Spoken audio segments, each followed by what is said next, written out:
bad.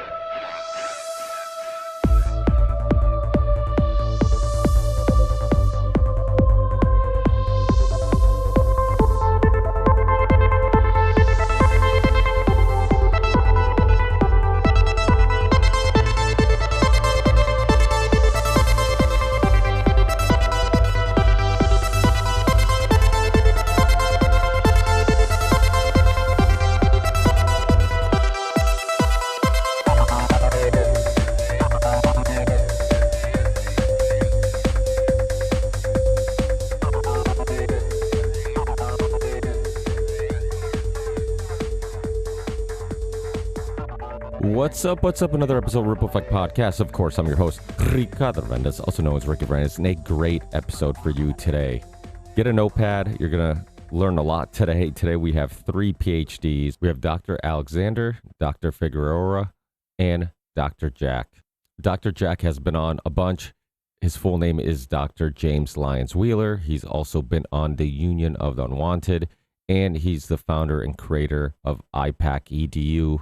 And the doctors were really excited about sharing some of the new courses and classes they have at IPAK-EDU. But we get into so much more after that. We get into so many different topics about health, nutrition, big pharma, big food. We talk a bit about supplements, how our modern way of living is poisoning us and all the things around us and all the things we consume that could be contributing to the epidemic of so many chronic illnesses. We also talk a lot about RFK Jr. and the Make America Healthy Again movement and what they could be doing, what they have done, and much more. So hold on tightly. This is an information-dense podcast, and this is an amazing opportunity to learn from 3 very intelligent PhDs. But before we get into this amazing conversation, let me remind you this is a Valley for Valley show. If you get any value out of the discussions and guests I bring to you, please consider giving some value back.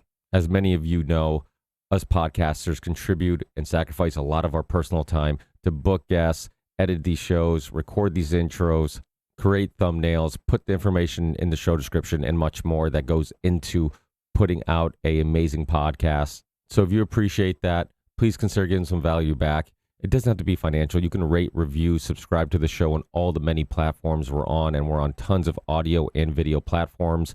Comment, thumbs up, subscribe, all that stuff helps with the algorithms. But if you're in a decent financial situation, please consider giving a one-time donation via Venmo or PayPal, or you can support us monthly on Patreon. We have a badass merch store with tons of cool logos and designs. And on many of the Ripple Effect Podcast episodes and the Union of the Unwanted episodes, you'll see me rocking the Ripple Effect Podcast merch. The print is amazing. You get the stuff quickly, and you get to support a podcast that you enjoy. And you get to support a family-owned business, Big Frog Merch, who runs the merch store for the Ripple Effect Podcast. Lastly, don't forget to check out my other projects, one of them being the Roundtable Discussion Show I host with Charlie Robinson from Macroaggressions, Sam Tripley from Tinfoil Hat Podcast, and Midnight Mike from the OBDM Show. It's a great roundtable discussion show. We do it every other Monday. We live stream it, and you can find all those links for the show at theunionoftheunwanted.com. Also, check out my solo music project called Theory 6. If you like the theme song to the Ripple Effect Podcast, just look up Theory 6, The Ripple Effect, and that's the theme song. You can stream it anywhere you can stream music, and you can also find much more Theory 6 music on those platforms. Thanks, guys, and I'll talk to you on the next one. Peace.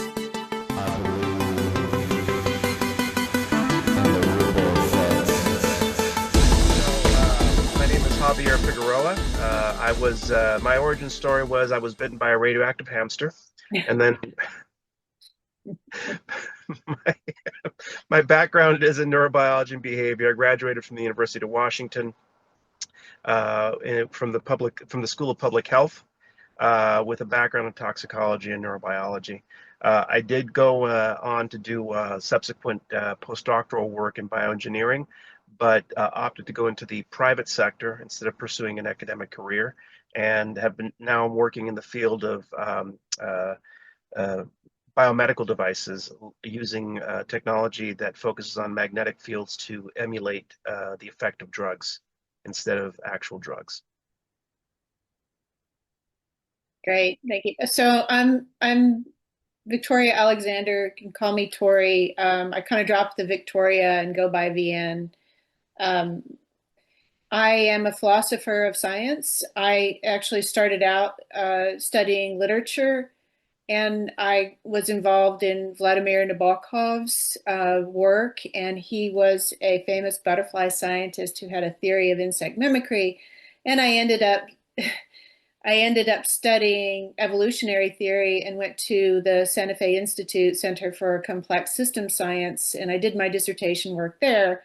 So I, I had quite a strange path to get me here, and it's a bit unusual that I would be co-hosting this this course on autoimmunity and human health with Dr. X, because I didn't study biology to begin with. I started as an English major, but uh, it's it's kind of as you said, Ricky, in the beginning, when you don't know a lot of things and you haven't been trained in something, you know how to ask those obvious questions that everybody. And so I'm really good at asking dumb questions, and I'm really good at learning very quickly that way. So my role in this course, James Lyons Weiler is the lecturer, and he's recorded 24 lectures in this series. We're going to be doing 15 of them, and then maybe highlighting some of the others as recordings. But Dr. Jack, as we call James Lyons Weiler, because he was a musician and that was his stage name, Dr. Jack. um, he's one of those uh, thinkers who is so far in advanced, and it pulls from so many different things that it's like being in front of a really wise person. His delivery is very inviting and conversational, but he's saying things that are at this level, and it's definitely a 300 level course, and you're thrown into this, and you think, I don't know, I don't understand anything. But I want to compare that kind of learning, being around somebody like Jack, who has so much to offer and is pulling in so many different things. Um, when a child learns a second language, for instance, if you go overseas and you've got kids with you and they don't speak that second language, they'll tell you, just throw them in the school. Yeah. Let them play with other kids. It'll be horrible for them at first. It'll be traumatic. They won't understand anything. They'll be so stressed out. And then a few months later, they come home and they're speaking. It's almost like osmosis or something. But the brain kind of learns that way just by being situated in a topic, and taking things in, and your subconscious is associating, oh yeah, I heard that earlier in the course. So, and I think this is working out very well in teaching this course. Jack is involved in so many other projects. He is the center of a wheel of many of the new policy decisions and where policy might go. He's advising on a lot of things like this. He's got his hands in a lot of different things right now, and it's good that Dr. X and I can bring this course out for people. Yeah, absolutely. And one of the important features of this course in immunology and autoimmunity is that it is important to know the fundamentals of it to understand why we're having this discussion at the national level regarding vaccination, public health, new technologies that are being deployed at the national level for medical interventions. So having that background is, I think, critical because an informed polity can make choices and provide better feedback than just saying, well, we'll trust the experts. And again, science is not based on trusting experts. It's, as Tori said, it's about asking questions. And if you don't have an answer, or you can't formulate the question because you don't have enough background, get that background. And that's one of the reasons that this course is offered and why it's so important to actually get thrown in there, learn as quickly as you can, start asking questions, because they'll just build upon each other. And that's the best way to actually learn. Yeah, you see it throughout history that a lot of people who ask the best questions are, and people who really change history are people a little bit outside the realm of the expertise that they end up changing. You know, a lot of times people are coming to something from a different perspective. I think when you grow up in a world where it's like, trust experts, this is what you learn, this is what you don't question, these are the fundamental worldviews of these experts, and everybody kind of adapts to that, and you can't question that. Sometimes it takes somebody from the outside to come in and be like, no, that doesn't make a whole lot of sense. And you see it throughout history, right? I mean, from believing the world was flat to believe, well, and I guess we're back to believing that the world is flat, but we're to pushing the the theory that it might be round. You know, that was frowned upon, and you couldn't question the experts and whatnot. So the viruses, right? The story of just believing that there's germs and whatnot. So yeah, this happens a lot. So why do you guys think specifically these courses and the information that people will learn in these courses are important, and how can it help with their worldview? First, I want to mention that the podcaster phenomenon has really accelerated learning in these recent years because you have a person asking honest questions. And so that's been really helpful. And so the listeners understand, Dr. X and I both teach at IPAK-EDU.org. It's IPAK-EDU.org. And that is an online school that Dr. Jack has set up, has started, and there are a lot of different courses. A lot of them originate from this.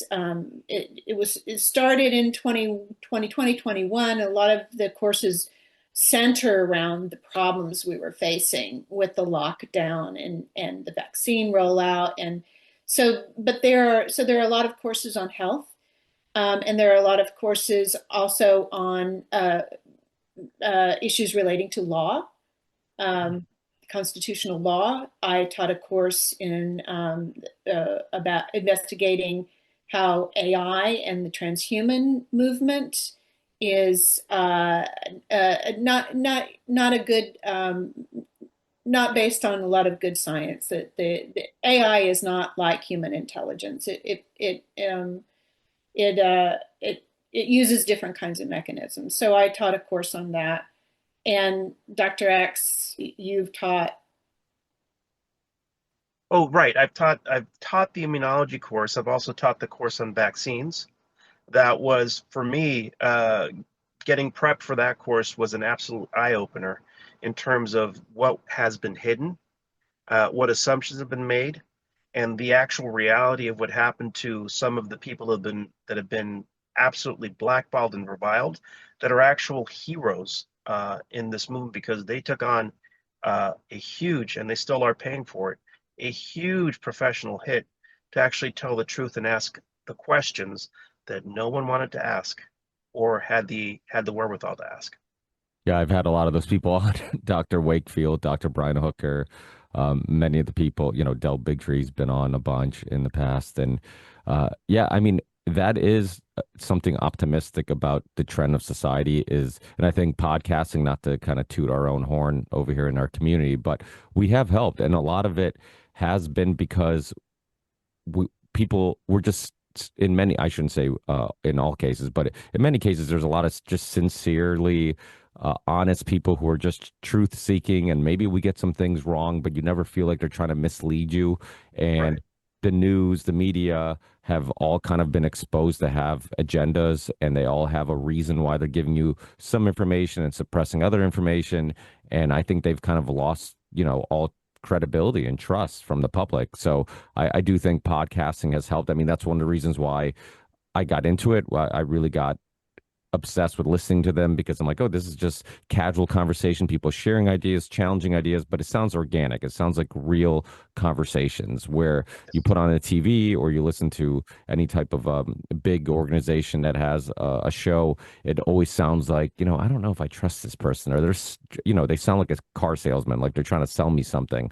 And I think people, connected with that. And so I think we have got, and I think having get, because who am I going to talk to if I don't have guests? I think that luckily there's people out there, other truth seekers, other experts out there who are willing to come out and do the things like Dr. Wakefield did, like Dr. Brian Hooker did, like Del Bigtree did. I've had Dr. Brzezinski on, who had a big fight with pharma and FDA and whatnot with his treatment for cancer. I've had so many amazing doctors throughout the years who had the courage to kind of push back, and I think people are now asking questions. Now, in these courses, is there something, because I think that people are starting to understand a little better how the human body works and really what it takes to be healthy, and it's not going to your doctor and just getting a for a symptom.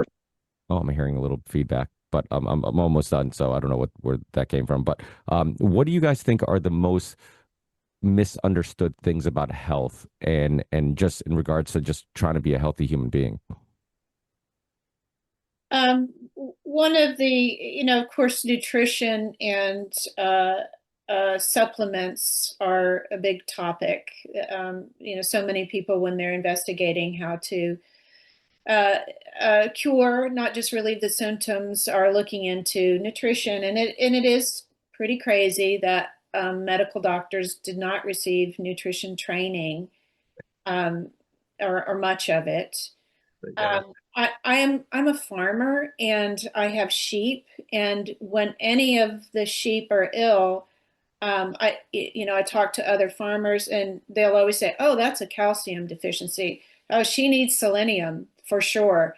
And it's always something in the, oh, they ate something, it's always something lacking in the diet or something that they ate that they shouldn't have.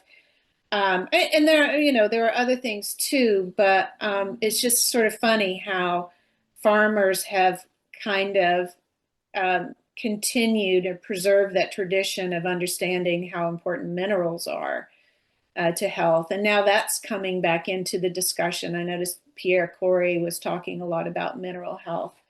And it may have to do with the fact that we're not drinking well water so much as we're drinking this water that's been recycled from the waste system. Yeah, that's another important thing. People don't realize the quality of water. Like, there's no minerals, there's nothing in our water. I was born in northern Portugal. My parents are farmers. I was born on a farm, and it is amazing how when my parents came to America, it's like they had this trust in doctors and whatnot. And you're right. Like, you go back to the countryside of Portugal, and people still use food as their medicine. They, the way that I'm like, hey, you understand health more just by how you're keeping your animals alive more than probably the doctor who's just giving you a pill for a symptom, right? Like you said, they have an understanding of like, oh, they're sick, they need this, or and then understand that there's a lot of metabolic issues, there's a lot of metabolic diseases, and another I shouldn't say whistleblower, but another person who went against the grain, Dr. Thomas Seyfried, who wrote cancer as a metabolic disease. Another guy who's done amazing work. And so much of our issues is from just us poisoning ourselves. And it's not just it's our food, it's our prescribing of drugs, right? The joke is, like, back in the day, a doctor used to ask you, are you on any prescription drugs? Today, they ask you, how many prescription drugs are you on? The trend has completely changed. Obviously, we're one of two countries, us and New Zealand, that can actually advertise drugs on TV, which is why I think we still treat sheep like we should treat humans, because you can't sell a drug to a sheep on TV. They don't watch TV, or they would be doing the same thing, So the way we look at medicine or the way we look at health has completely transformed to strictly pharma driven. And what do you got? I mean, is it as simple as just, I mean, in your perspectives and being doctors, do you think it's just money driven? Is it were there people that really had their hearts in the right place and thought these prescription drugs could be the I guess, the solution to a lot of our health issues? What do you guys think? What's your take? What's your worldview?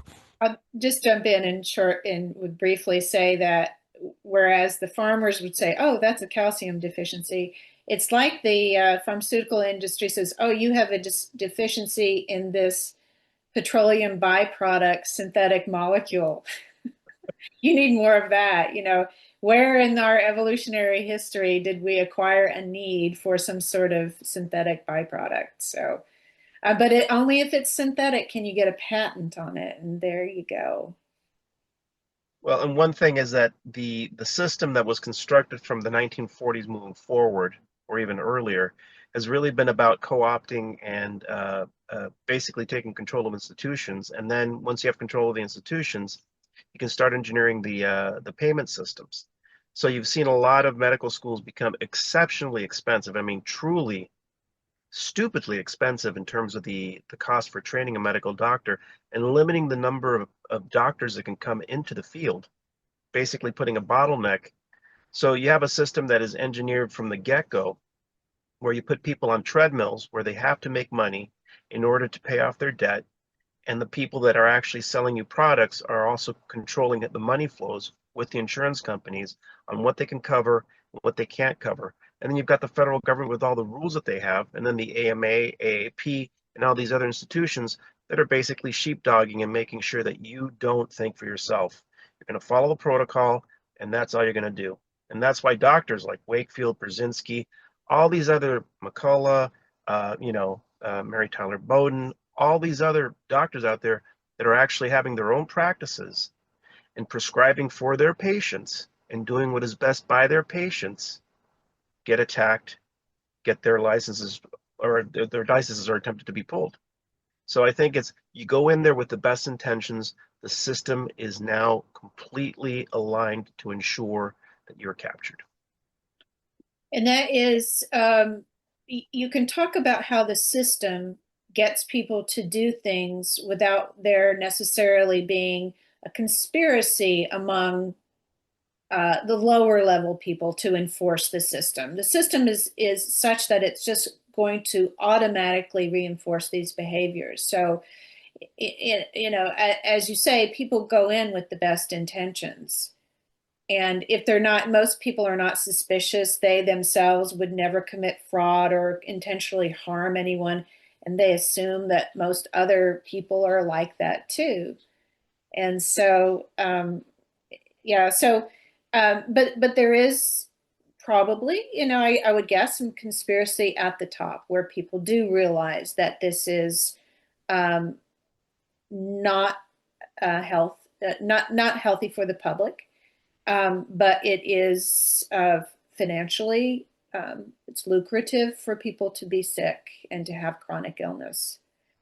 And on your note about how we're poisoning ourselves in our food system, our water, our medicine, we're putting a lot of unnatural things in the body that the body's immune system might respond to as, hey, this is not supposed to be here.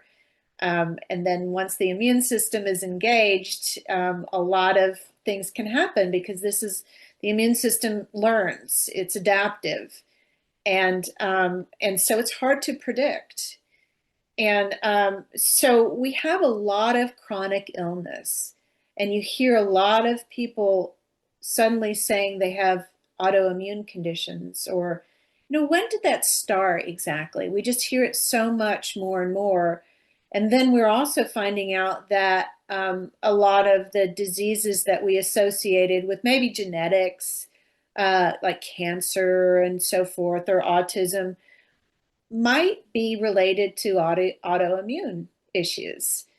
So this course is popular because it's probably, I hate to say it's one of the number one problems in health today, but it seems like it, that what's going wrong is our own natural ability to fight illnesses has been compromised and even turned against our own bodies, which is scary. Yeah. So, what do you guys think is the biggest contributor? Because there is a lot of contributors, like we said, from everything from, I mean, even the synthetic materials that surround us in our offices and just everywhere. It seems like we're just constantly, our immune system, our bodies are just constantly being attacked by things. What do you think is the biggest contributors? Because you hear it's food, you hear that it's pesticides, you hear that it's vaccines, you hear that it's so many different things, quality of air, quality of water. In your, opinion, what do you think is one of the bigger contributors to all this? And then also, how do we, I guess, fix this? Because we have the Maha movement that's trying to make some changes, slowly, very slowly, trying to make some changes. Obviously, I think people are we're stepping in the right direction. The food pyramid was turned upside down, which is exactly what should have been done a long time ago. And I mean, I say this all the time. I mean, government recommendations is a reason why a lot of people have chronic illnesses today. I mean, everything from diabetes to arthritis to obesity, like all these things could be just due to you listening to the government's health recommendations. And you're getting your vaccines, you're eating all the bread and stuff that they've recommended you to eat, and cut out all the healthy fats and all the and sodium and all these other things that were demonized in dietary cholesterol. What's your opinion on, like, what is should people listening who are like, hey, how can I be proactive and try to become a healthier person today? Like, where should they start? Yeah, you go ahead because mine is a less educated guess. I have an opinion, but I think you should go first. Well, one thing is that the human diet was really you know human diet really focuses on eating fresh fruits, fresh vegetables, lean meats, things like that. One of the surprising factors that turned up was that there was an earlier obesity epidemic in Europe and England with the introduction of highly processed flour and sugars into the diets, which led to one of the first early obesity epidemics and people dying earlier with a lot of heart disease. Now, Salisbury steak was invented for the purpose of losing weight. Now, that particular invention was actually used to help people, become leaner. And then the carnivore diet, keto diet, things like that, really tries to limit the amount of processed foods and really get down to basics again. It's also sort of an elimination diet where you try and reduce the amount of input into your body to very specific subtypes of foods to basically start getting your body to start moving stuff out of your system. We do have a lot of heavy metals right now. Vaccines introduce heavy metals directly into the body. Water has become, like you said, so depleted of good things like selenium, um, calcium, things that actually help remove contaminants out. Those have been depleted. And again, now I used to think that chemtrails were nutty and conspiracy theories. I've seen the documents. I know it's real. So we're actually getting sprayed with aluminum, strontium, barium. So we're getting all of this through one of the, how can I put it? One of the most effective methods for whole body distribution of chemicals and compounds is through our respiratory tract. So we're getting whammied in that regard. So detoxification is important. Eating properly is probably the best way to detoxify as well. And again, I don't think that breads are bad in and of themselves. It's the way that the flour is being processed. In the Middle Ages, people used to live off of sourdough breads, 2 to 3 pounds a day of sourdough breads. Did they have deficiencies? No, because it was a naturally fermented food. So again, you also have that as well as, at least a supply of fresh fruits and vegetables in that. So diet is essential. It is the building block. And Tori's comment about it's a deficiency in a petrochemical. No, it's a deficiency on something fundamental like iodine, calcium, selenium, copper in some cases too. Um, I note that many cultures, uh, early religious myths or stories, associate cultivation with the fall, cultivation of wheat and grains with the fall of man.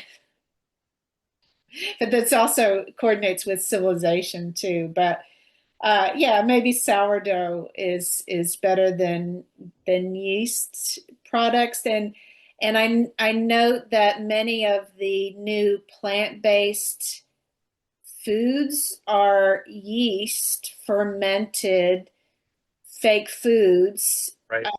that the yeast cells themselves have undergone GMO to Hmm. produce novel proteins that are supposed to imitate whey proteins or meat proteins or so forth. So that is really going further down the wrong path. You couldn't be more wrong to go in that direction. And I think everybody's getting the idea that no, we shouldn't try to engineer our food any further. We should actually probably start a little garden and get to know our local farmer. And if we don't do that, and that's the only solution. You can't have these big top-down solutions. I know that there are discussions of, hey, the government can now support organic farming. Well, the government could stop supporting fossil fuel farming of the corn cattle feed. Cattle can't eat corn. They're not designed to digest that at all. They're designed to eat grass. Turn the cattle out to graze. That'll solve that problem. Um, but I'd say if 20% of us started gardens and started going to local farmers, we might save ourselves. Exactly. Yeah. We might save ourselves, and that's kind of an easy fix in a way because it's all up to us. We don't have to wait for regulations. We don't have to get the government to now support the right thing. And, as we saw with the food pyramid, once you have the government finding a standardized recommendation, it's very hard to get rid of that. It just gets so set into the system. And so I hope the new, I call it a tornado rather than a pyramid because they did the winding thing, the food tornado. um, we may find that some of that is a little bit incorrect, or maybe it's not the right thing for everybody. I know Peter McCullough came on and said, don't eat quite so much meat. Different people have different needs in their diet. Some people can handle more meat than others. Hmm. So I'm not sure about the idea of one body, the government, HHS, and its agencies making recommendations because that seems too much power. And of course, who knows who the next person is coming in to head that agency. And so it's good to decentralize recommendations and have a number of different people making different recommendations. The government can be one of them, various research institutions are another, your mother-in-law might be another. But growing up with a lot of different opinions, you become smarter because you have to say, I heard this from this person and this from that other person. Who should I trust? And so trust shouldn't be built into one entity. They need to earn it through what they do. So. Yeah, no, you're absolutely right. And so many things, like you said, it is funny you bring up chemtrails because now all they did was change the term to geoengineering. And you're like, oh, chemtrails isn't real, but we do geoengineering. I'm like, isn't that the same thing? And Yeah. there's rumors that in Iran, a lot of their droughts are coming from Israel or other foreign countries. And throughout history, that you've heard stories, and there's been whistleblowers of talking about governments using this technology as, warfare. So yeah, it's funny how a lot of things that were taboo to say and talk about, transhumanism, right? That was brought up. I mean, these That were was a like huge one. only brought up into, conspiratorial Mhm. circles, and now they're discussed in a serious manner. But yeah, going back to farmers, it's funny. I had CJ Hunt on, a filmmaker who did a great older documentary called The Perfect Human Diet. And he was a athlete who was getting sick and was chronically ill and was trying to figure out, like, what is the perfect human diet? What should I be eating? Because I think my diet's killing me. It's not helping. And he went on this journey and filmed the whole thing, made it a documentary. And he would talk. He didn't just talk to nutritionists, which was a smart way of going about it, because a lot of times you subscribe to a community. I'm a keto guy, I'm a carnivore guy, I'm a paleo guy. So a lot of times you find them defending those values and those worldviews. So he talked to farmers, right? And one of the things he saw was in their books, like how to plump up their animals. It was like, eat grains, more carbs. And he's like, this is exactly how you plump up the human population, is eat more carbs and whatnot. So it goes back to like farmers actually understanding what's best for humans, because they understand life. They understand, and they're usually healthy, because we talked about detoxing. One of the best ways of detoxing is sweating, right? Vitamin Yes. D is essential. I mean, it's so important. Most people are vitamin D deficient. Farmers are outside. They're working with their hands. They're sweating. They're eating things they pick, kill, and grow, which I always say is like, hey, if you want to just dumb it down, like, start there. Eat things you can pick, grow, and kill. Like, it really simple. Doesn't matter what you eat. Just you start there, and then you can kind of build on that. And then also something that was really important that you guys brought up was the idea that not everybody's exactly the same. So, the carnivore diet, I've had Dr. Sean Baker on the show. I've had Dr. Dominic D'Agostino on the show.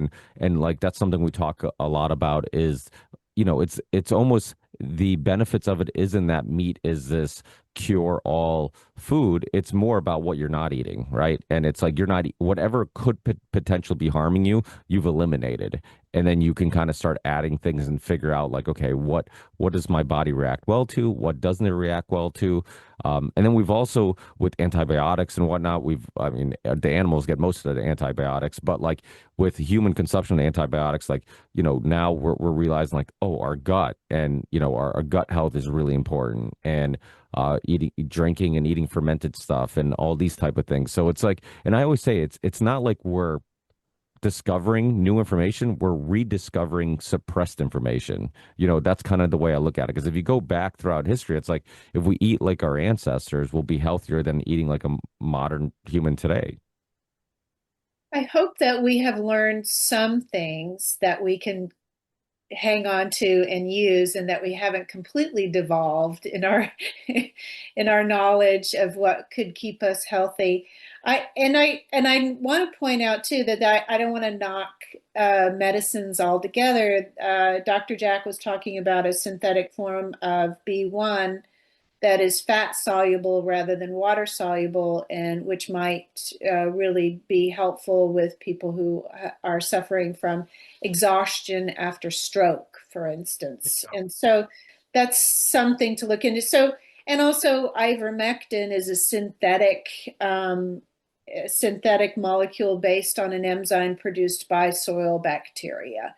So, maybe it's kind of hard to isolate that enzyme and from natural conditions and put it in a supplement. So, and if the enzyme is a molecule that can be synthesized, because we can synthesize protein molecules, maybe that'll work just as well. So I don't want to knock the science altogether, and that we need to just go back to digging in the dirt and eating a little bit of dirt with their food and stuff like that, which I do.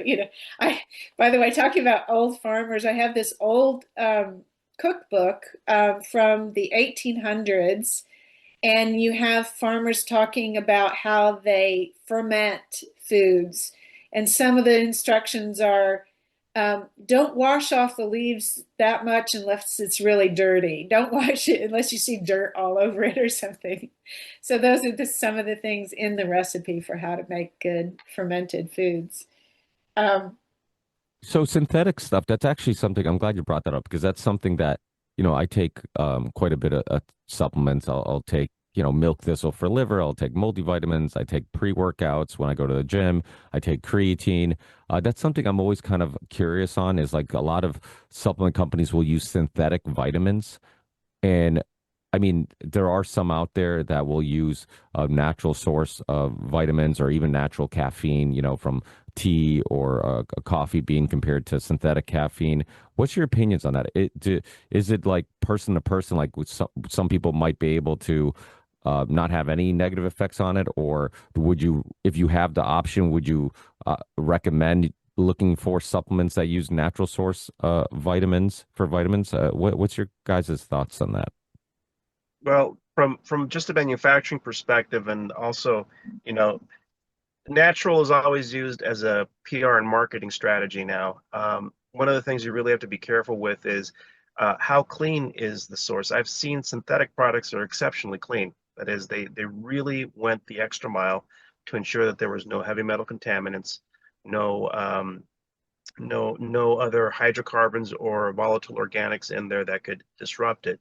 So, and I've seen natural products that have a high amount of either bacterial or heavy metal contaminants, but they're natural, right? Well, we went through the process. We did it this way. So you really have to be cognizant of how it's processed, what the analytical labs tell you it contains, and whether or not it actually matches the reality of it. There's nothing wrong with, like, for example, like Tori said, ivermectin is an amazing discovery. That that's and it is a synthetic now. It is synthetically produced, but it has so many benefits to it. Um, so it really is all about making sure that you have something clean, that it is working for you. That's the other part. Some people might be allergic to certain things, and that you source it correctly. I have nothing against synthetic products as long as they're made properly, as long as they meet the criteria, and you're not poisoning yourself with byproducts or byproducts of the process of getting it made. So that's my position. That's just coming from basic toxicology. Question is, how do you get that information about the product that you're buying? How do you ensure it? And as soon as you set up a regulatory agency, that agency can be captured by the people who There are you go. using it. So that is something that we constantly have to work with. Decentralizing it in some way, I think, will help.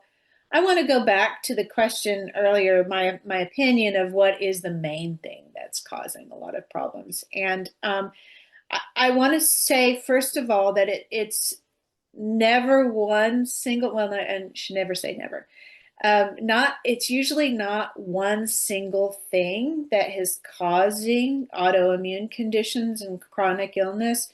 It is a perfect storm of a lot of things coming together at once. And also there is genetic propensities. It is well known that people with allergies have family members who have allergies.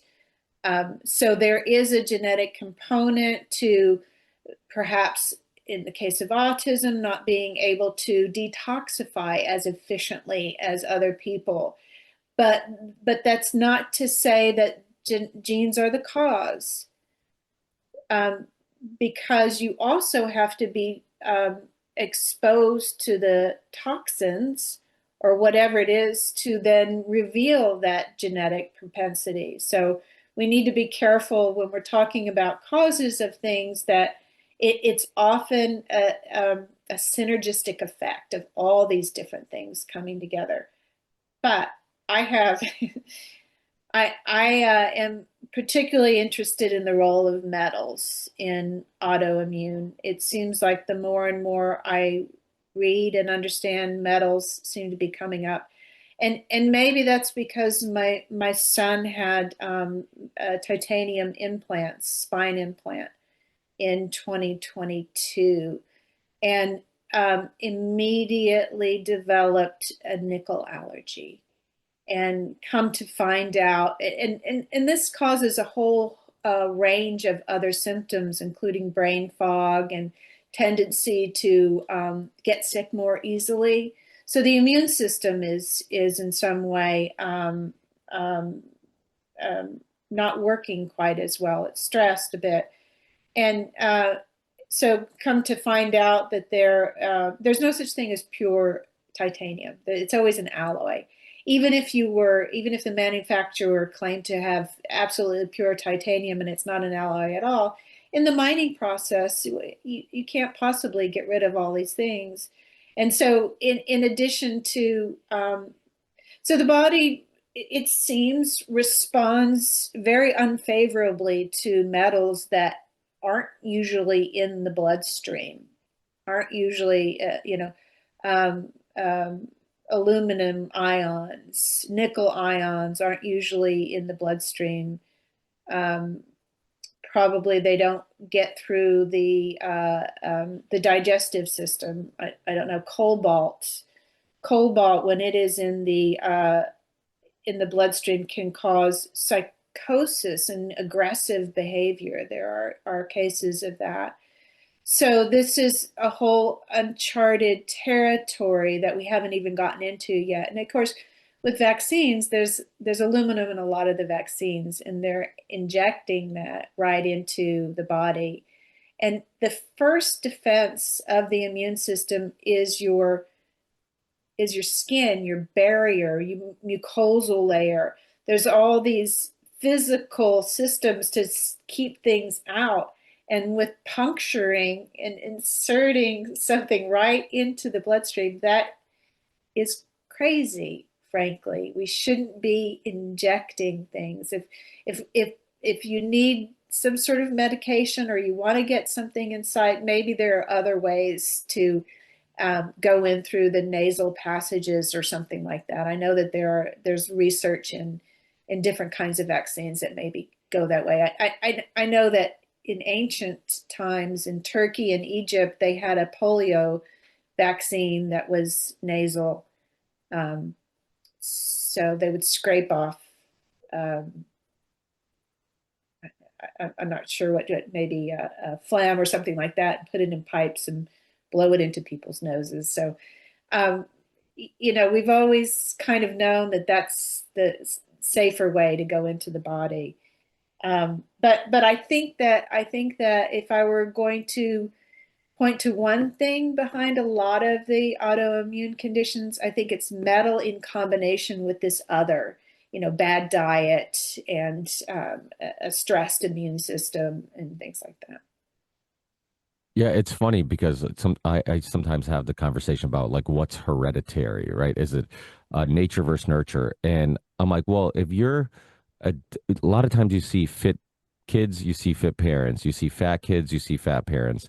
Uh, a lot of times the kids just adopt their parents' bad habits, right? So it's like if their parents are eating a lot of processed foods and eating a lot of crap and not exercising, not taking care of themselves, a lot of times it's hereditary because you guys are just picking up the same habits. So I think that's some of the things that like I try to stress on the show sometimes. It's like, hey, you have some control over your destiny. It's not like, hey, it just runs in the family. So I'm just kind of stuck accepting that I'm going to get cancer, I'm going to get this, or I'm going to get that. It's like, no, you can be proactive and maybe do some things to minimize those chances if you do eat healthier, if you are more cautious on like what you're putting on your skin, right, which is the biggest organ and gets into your body. Even makeup, right? Like we have little girls now using makeup. My daughter has friends of hers who are doing like skincare. I'm like, you're 9. Your skin looks amazing. It'll never look this amazing ever again. I'm like, you don't need skincare. Like, what are you doing? And then it makes you wonder, like, okay, you're just creating lifelong customers, and like, what are you putting on your skin? You already have a glow. You're a 9-year-old healthy girl. Like, you don't need more glow, So these are little things that people can just be more just proactive on. And I mean, fluoride in our water, our toothpaste. I mean, when my kids were born, it's like, oh, do you want to do a fluoride flush with, the dentist and whatnot? I'm like, no. And they're like, oh, it's like, is it helpful? It's like, so I think we are becoming more aware that we're poisoning ourselves. And speaking of Dr. Jack, he's joining us now. Yeah, we were just talking about genetic propensities for autoimmune and chronic conditions. So you stepped in at the right time. Great. Well, hi everybody. Thanks for, my ears have been burning all morning. I think you guys are talking about me, but Ricky, it's good to see you again, my friend. You too. How are you? Good. Good to see you still carrying the flame of truth, justice, and, the Ricky Veranda's way, ripple effect. It's awesome. Yeah, no, it's we talked about that a little bit earlier about just how I mean and really like I said, like it required podcasters that are willing to seek some truth and information and went against the grain, and then it required people who were experts and trusted had trusted resumes who were willing to go against the grain, and people like Some yourself. of us sold our home too. Let's not forget that. Some of us sold the farm to stay in this fight, and now it's time to have everyone benefit from all of that. So Well, I love your union of the unwanted. I love the topics that you showcase. So one of my favorite memories of your show is actually there was a guy that was spent his time chasing down pedophiles with online activities, posing as minors. And I don't know if you know this or not, but one of the very first actions Robert F. Kennedy Jr. took as Secretary of HHS was inspired by Shannon Croner coming to me with a group of 4 congressmen, senators saying, "Can you help us contact Bobby about the kids that are being marketed from the border, especially in Arizona?" So we wrote him a white paper, and then next thing you know, HHS is no longer funding the transport of those kids. So I promised Tori that I was going to flex in public about some of the things that we've accomplished, right? But it's like, everybody out there that's concerned about the well-being of the kids and wonder what the heck was that all about? That was because a mom in California contacted a scientist and said, "Hey, I really need your help." I had one meeting with these guys. The meeting was 45 minutes, and I had the memo written by the end of the meeting. So the message is we can work in real time with Secretary Kennedy if we do it right. We can work in real time. Like things can change literally tomorrow. And you saw that with the EPA in their 500. They just flexed in public and said, "Hey, we got these 500 things that we've done already in 300 something days." And then the whole public stood up and said, well, "Yeah, but what about fluoride?" So now we see an announcement that they're going to, readdress their position on fluoride, which, really tells us. I told people from the beginning, we can only underestimate the position that we're in with our friend Robert F. Kennedy Jr. as Secretary of HHS.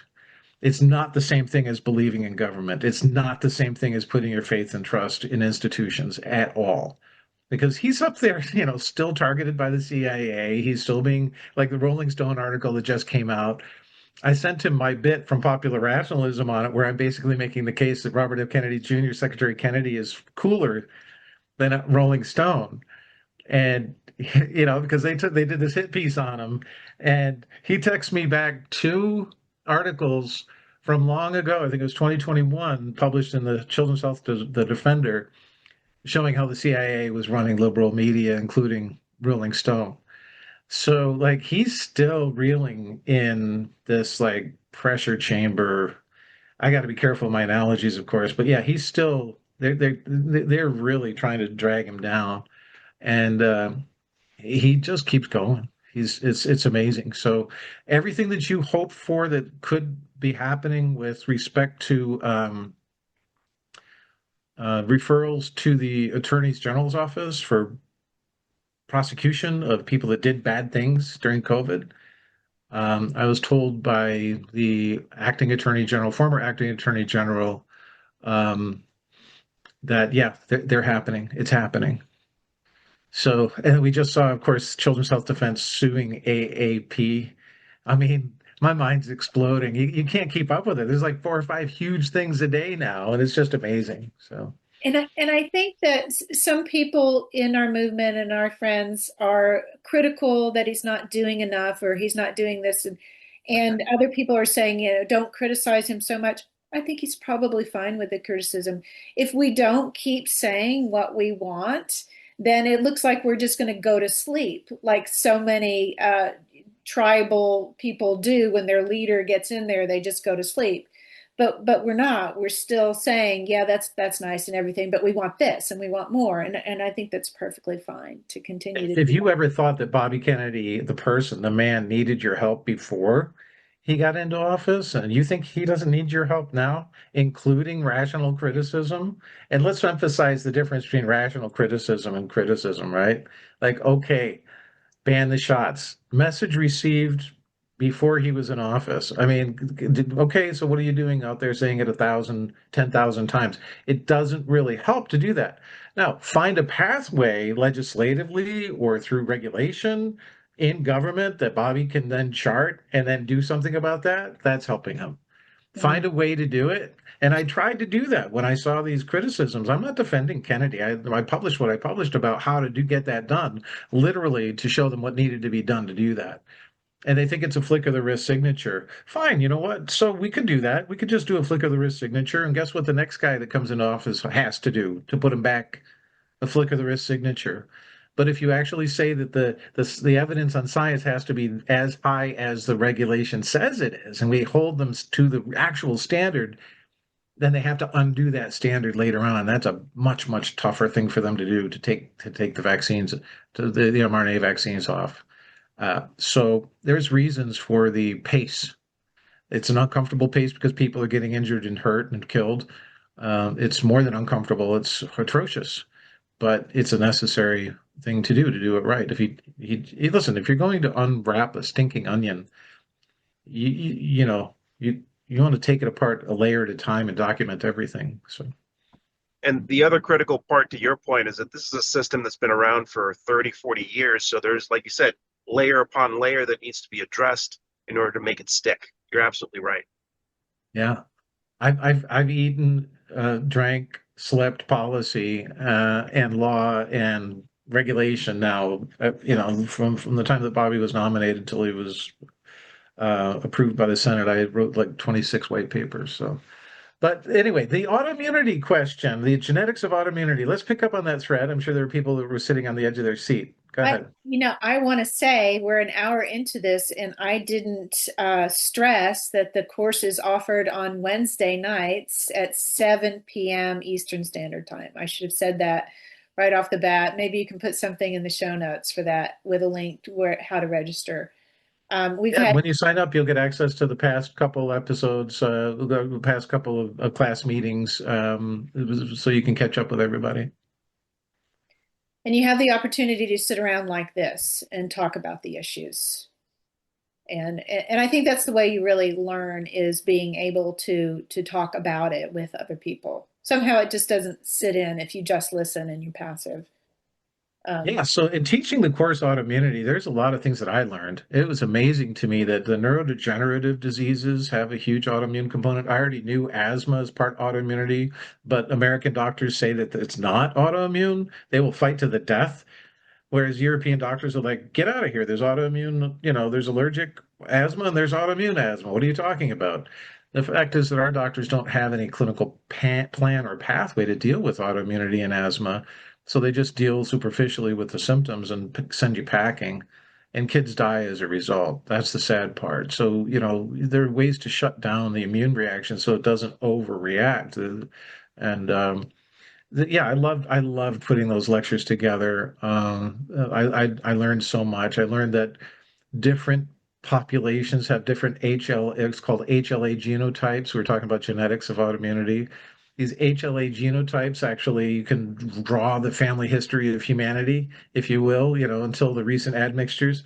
And you can reconstruct the family history of humanity based on our adaptive immune responses of what we learned locally, right? So there's different solutions to the same problem in immunology.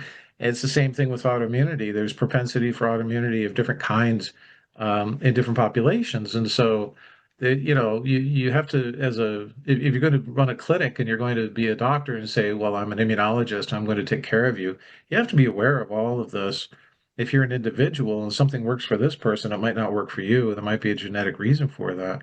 Um, But everybody knows I talk about aluminum every chance that I get, and I could just say get aluminum out, and there'll be no autoimmunity. That's not true. There's always been autoimmunity without it. Viruses can cause autoimmunity through pathogenic priming. You get one infection, and then there's no vaccine, so there's no complexity here. You get the same infection again 2 years later, and all of a sudden you've got a serious autoimmune condition. That's pathogenic priming, just involving a virus, and so or a bacterium or a parasite. And the way that IPAK-EDU goes, like I remember teaching the immunology course. I don't know. I think Tori, you were in it. And Brigitte Jensen kept saying after every lecture, Dr. Jack, when are you going to realize that all autoimmunity is caused by parasites? And I go, oh, that's fascinating. Okay, so tell me about it. So she would have her piece, and she kept saying it like I didn't understand it. So I said, Brigitte, do you want to teach a course in parasitology for me?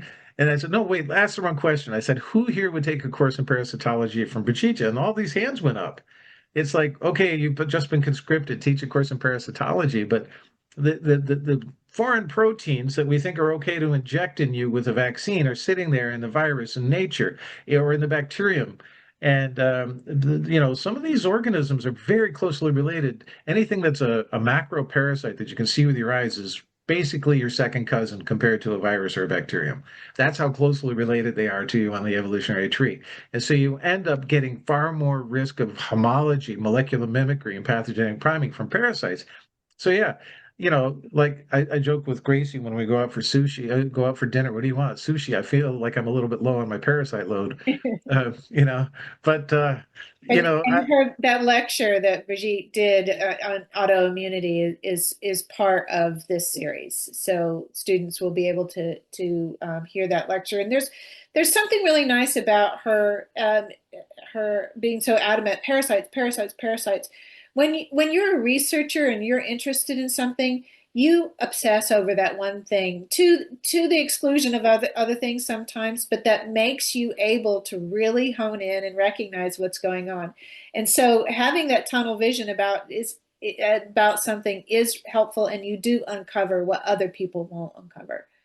yeah, So and we also get a whole course on parasitology at IPAK-EDU. So a lot of people that are interested in little buggers that you can pull out of various orifice in your body. Come on and learn these crazy things. But the reason why parasites are so important is multifold. It's not just the molecular mimicry. There's a ton of that, but it's also that they keep your immune system in an altered state. If you think about it, if you're an effective parasite, you're going to want to make a nice cozy home inside someone's body, and you're going to want to produce a lot of eggs or babies, and you're not going to want the immune system to be able to knock you out. So what do? You start producing molecules, proteins that suppress the human immune system. Viruses and bacteria do this as well. I'm sitting on a pile of data from molecular mimicry and pathogenic priming for mumps, measles, rubella, chickenpox, all the viruses and bacteria that are targeted by the childhood vaccine schedule, and they all seem to zero in on the same part of the immune system as like an attack to keep us from fighting them off. That's why, you have persistent infections because your immune system is being shut down by the very thing that's infecting you. Well, I would certainly hope that a future HHS that approves any vaccine says that we probably should not allow those proteins in the vaccine. Right? Here's something that we know that the virus uses to target your immune system. That doesn't belong in any vaccine. You're causing immunosuppression through molecular mimicry and pathogenic priming. I mean, I'm oversimplifying it, of course, but you get the idea. yeah. Um, and also the idea of the genetic propensity, or some groups of people being more susceptible or more sensitive to different vaccines or medications and so forth. That brings up the question of the utility of genetic testing, which is an area that is fraught with difficulty right now because of privacy issues. However, if you had one PCR test, you're already in the database because all that was going somewhere. So I mean that we can't give up the information and the knowledge that we might be able to learn through genetic testing out of fear of an authoritarianism. Yeah, Somehow we have to fix the problem of authoritarianism. Yeah, that's true. So, Ricky, I'm about to give you an editable moment. This is the moment you're going to want to put out to shoot for the showcase. If someone would put me in charge of something at HHS right now, I could predict 85% of vaccine injury and prevent it without doing genetics. Absolutely. Absolutely. If you have a family history of eczema, if you have a family history of atopy, if you have autoimmunity of any kind in your aunts, uncles, cousins, brothers, sisters, grandparents, and parents, and if you have ever had any adverse reaction to any vaccination, or if you're prone to having high fever from an infection, that probably I could put together just on basis of that.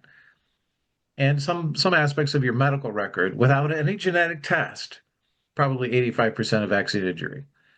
That's a lot of people, though, that are in that pool. No, you're missing the other side of the model. The other side of the model is it's optimized to be accurate by machine learning to say, if you have all of these, you're probably likely to have an autoimmune reaction, and then the rest of the data that go in as well, the clinical and demographic data. So you have ruling in biomarkers and ruling out biomarkers. That's the combined machine learning that we do. And so we created a massive test set. Somebody, UPMC, I don't care, pick your favorite major medical institution. Let me loose on your medical records. I have an IRB. We'll go for it.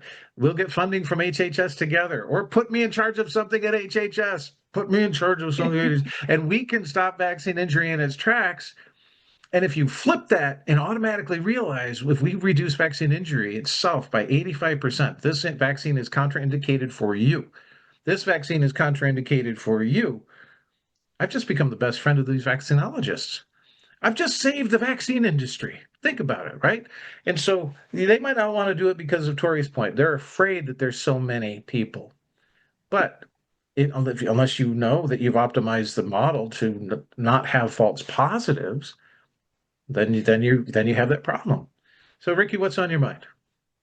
Well, I was going to say, do they need saving, the vaccine industry? Because No, the point is not to save them. The point is to save people in a world where there are vaccines from vaccine injury, right? well, The bridge something is out, folks. Don't go that way, right? You have a duty to warn. And what they've done is these vaccine companies have externalized the cost of vaccine injury by not taking this seriously and doing anything about it. So me and a group of about like 6 people could make a production facility that did nothing but optimize biomarker, clinical indicator, lifestyle factor, everything that to allow us to put the inputs into the model and then get you out of harm's way, not just from vaccines. How about all other drugs? Where's the automated prediction modeling that's taking place to make sure that you don't take the drug that's going to make you sick? but We I ought to think have a National Center for Iatrogenic Illness. Actually, I like to call it the National Center Against Iatrogenic Illness, but that's not how our language works, right? So if we had a National Center for Iatrogenic Illness, we'd have machine learning based prediction modeling on every major medical center that says, hey, do this to your patients, not that. Let me give you a tiny little example. When I first came to the University of Pittsburgh, which I'm no longer there, my affiliation's IPAK, but when I first came there, I was told about this seasoned veteran doctor that came to Allegheny General Hospital, which is not part of UPMC. And pneumonia was through the roof for the elderly patients and for middle-aged patients too. And he couldn't understand why. He said, hold my beer. And he just went on rounds and he watched everybody taking care of patients, every condition that they had wherever they were hospitalized. So he started sitting the patients upright instead of letting them lay flat. And that one simple change, that to me is how simple this is, right? Why are we arguing about whether vaccine injury occurs when we know it does? Why do we have the National Vaccine Injury Compensation Plan where the government pays experts to deny that it happens? That occurs. Why do we even bother when we can actually do the science and get these kids out of harm's way? well, I Oh, and think freedom of choice for all, no mandates. Okay, we're still friends. yeah. Well, that's huge. I mean, I definitely think people have the right to vaccinate themselves as much as they want. If that's Or not. the route you want to go down, that's completely okay. My issue is like, hey, everybody should have access to all the opinions and perspectives and information prior to making that decision.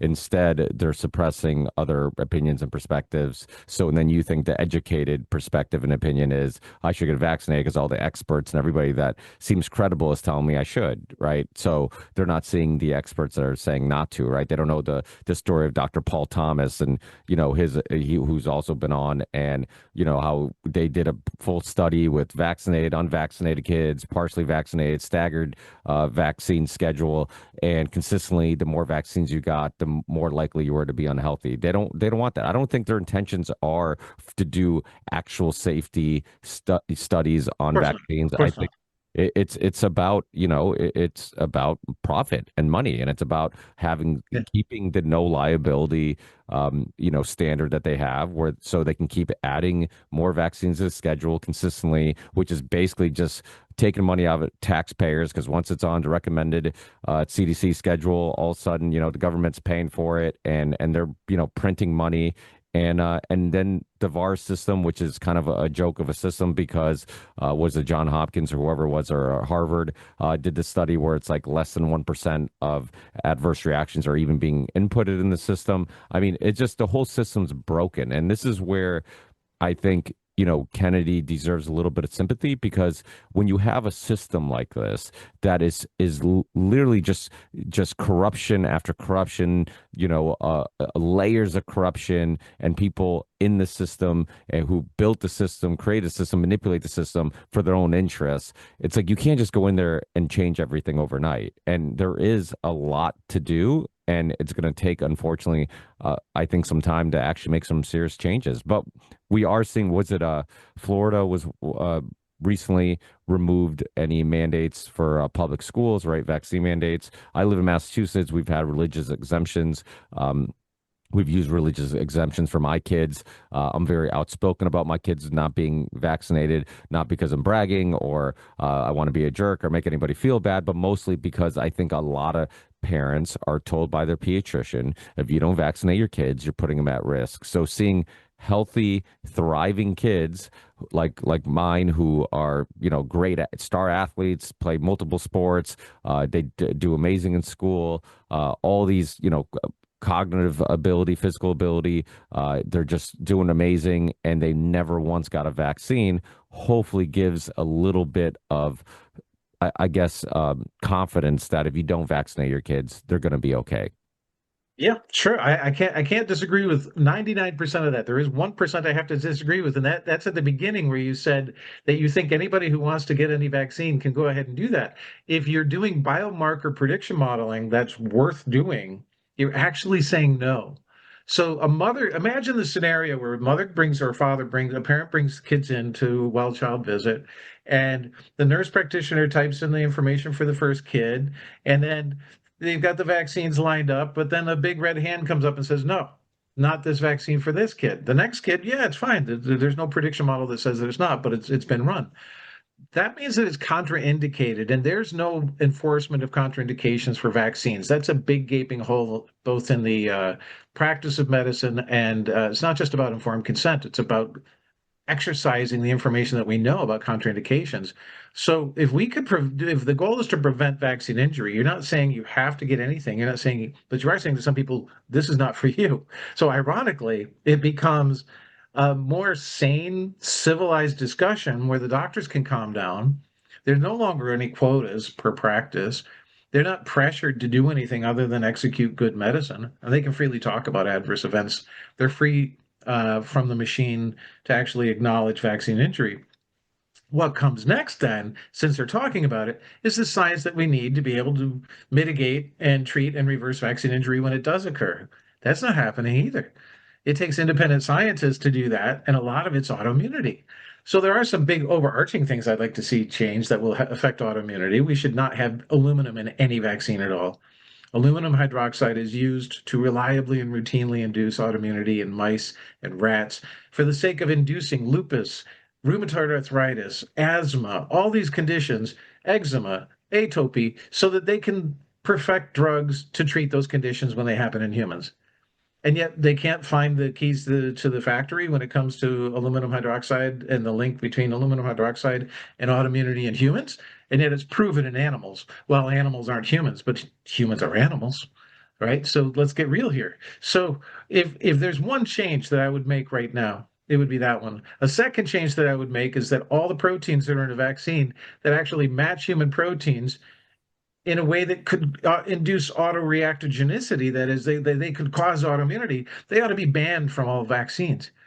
So the vaccine manufacturers are probably going to lose their contracts anyway, because new data is going to come out that shows that mumps is no longer effective, measles is no longer effective.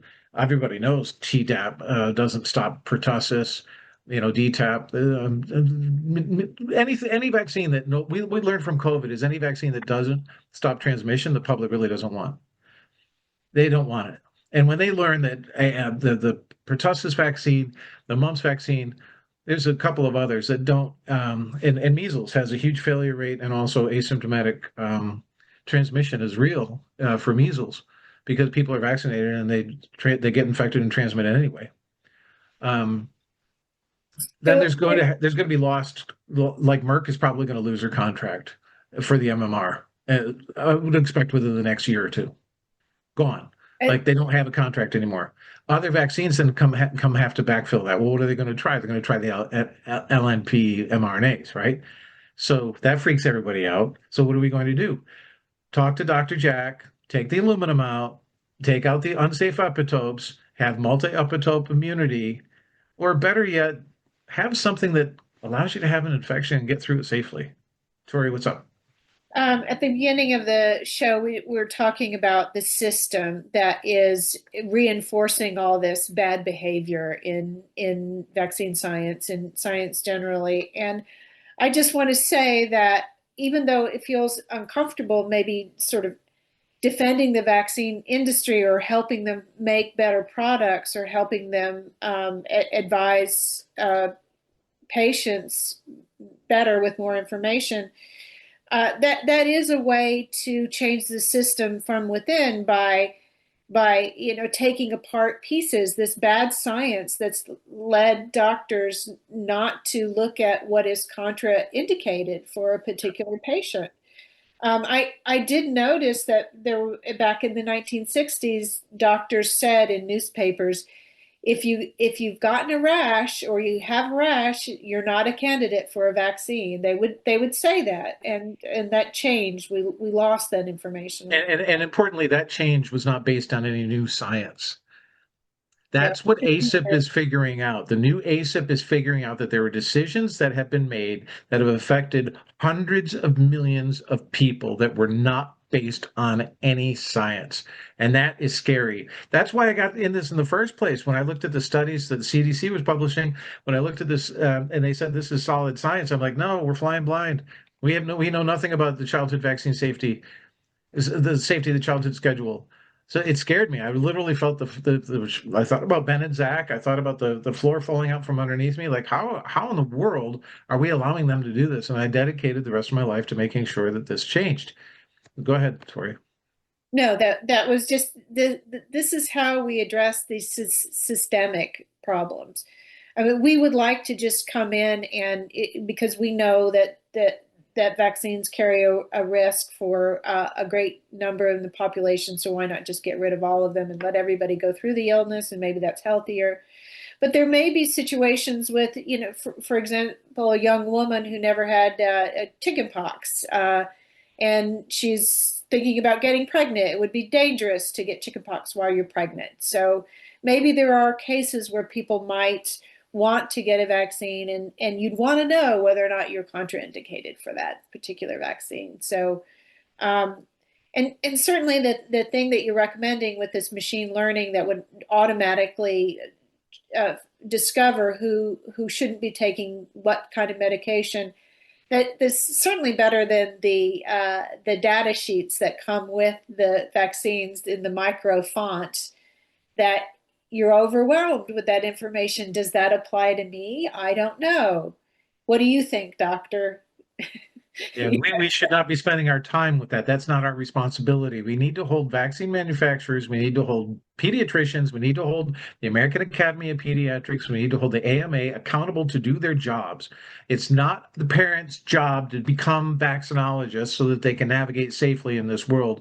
But these guys, by abdicating their responsibility, have made parents like Ricky and others absolutely feel that they have to take 100% control of this because they don't trust any vaccine. And I'm not pro-vaccine. I'm not anti-vaccine. That's a weird thing to be pro or anti, if you ask me. You read my Wikipedia, you read most citations about me by the mainstream press. I'm a rabid, frothing at the mouth, crazy anti-vaxxer. Um, or maybe I've just said a few controversial things about the virus origins. But the point is, we can do so much better. We owe it to future generations to do so much better because this culture of proposing that you're doing science while you're actually doing fraud will spread and take over all of medicine. That's the real reason why we have to take it step by step and go, hey, wait a minute. Exactly how safe is safe? Based on the definition, which vaccines are safe, which ones aren't? Can they be made safer? I don't care if personally if anybody vaccinates or not, that's up to them. Except for after the fact, look, this kid could have been saved from injury. That's what I care about. The choice, that's up to the parents, but they should be given full information. No parent has ever been given full, true, free, prior informed consent because of the bias and the propaganda that is all biased towards convincing them that they're crazy if they think that they don't want their child vaccinated. That's crazy. Well, that is a problem because even with the COVID shot, they would say, "Well, we didn't mandate it." It's like, no, you just made it really inconvenient. You made us feel really dumb if we didn't get it. You turned your family and friends and everybody against you for not getting it. And so it's like you're indirectly forcing people to do it and nudging people in that direction on purpose. It's not accidental. And we saw with the whole, COVID era, the amount of emails that came out and showed that they knew they were deceiving the public. They knew, how many definitions were redefined. All of a sudden, natural immunity wasn't good enough. There's all these. Breakthrough cases. It's like that term was used during the pill epidemic when they talked about breakthrough pain. It's like, oh yeah, it's not our drugs' fault. It's like, hey, just take more of our Oxycontin, and it's just breakthrough pain. And you saw it during the AIDS epidemic, right, where Dr. Fauci was also involved in, where they were reusing a cancer treatment drug that was killing people, and then saying that this was now our way of curing AIDS, right? And so it's the same script over and over again, and it always amazes me how people fall for it again, and people aren't more, I guess, skeptical. But I do think that maybe we have kind of turned the corner where people are now becoming more skeptical. But is that also something that we should be worried about, right? Like, I think we probably scratched the surface of the topic earlier, but should not all, because you've been deceived doesn't mean that like all vaccines are inherently always going to be evil, right? And it doesn't mean that every expert is inherently going to be there for the purpose of deceiving and just making a profit, right? Like, so is that also a concern, like coming from, your backgrounds, like, hey, is there now a concern that nobody will ever trust a expert ever on anything? Yeah, these are good points. And just backing up a little bit, we were talking about the legality. We're not we didn't mandate it. You did everything but mandate it. And the irony is because of the PrEP Act, you don't have liability. But there's a difference between what's legal, whether you have liability or not, and culpability. And what we've managed to do is hold these individuals culpable. These individuals are still responsible.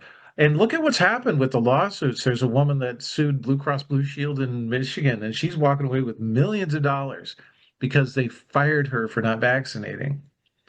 Well, this should send a shudder up the spine of all these do-gooders who came out early before Biden said OSHA's going to have your back and fired people for not vaccinating. In the United States, you can fire for not cause, for without cause. But in the case where you did fire someone for cause, that cause has to be just. That's they feel like I can fire you for any reason.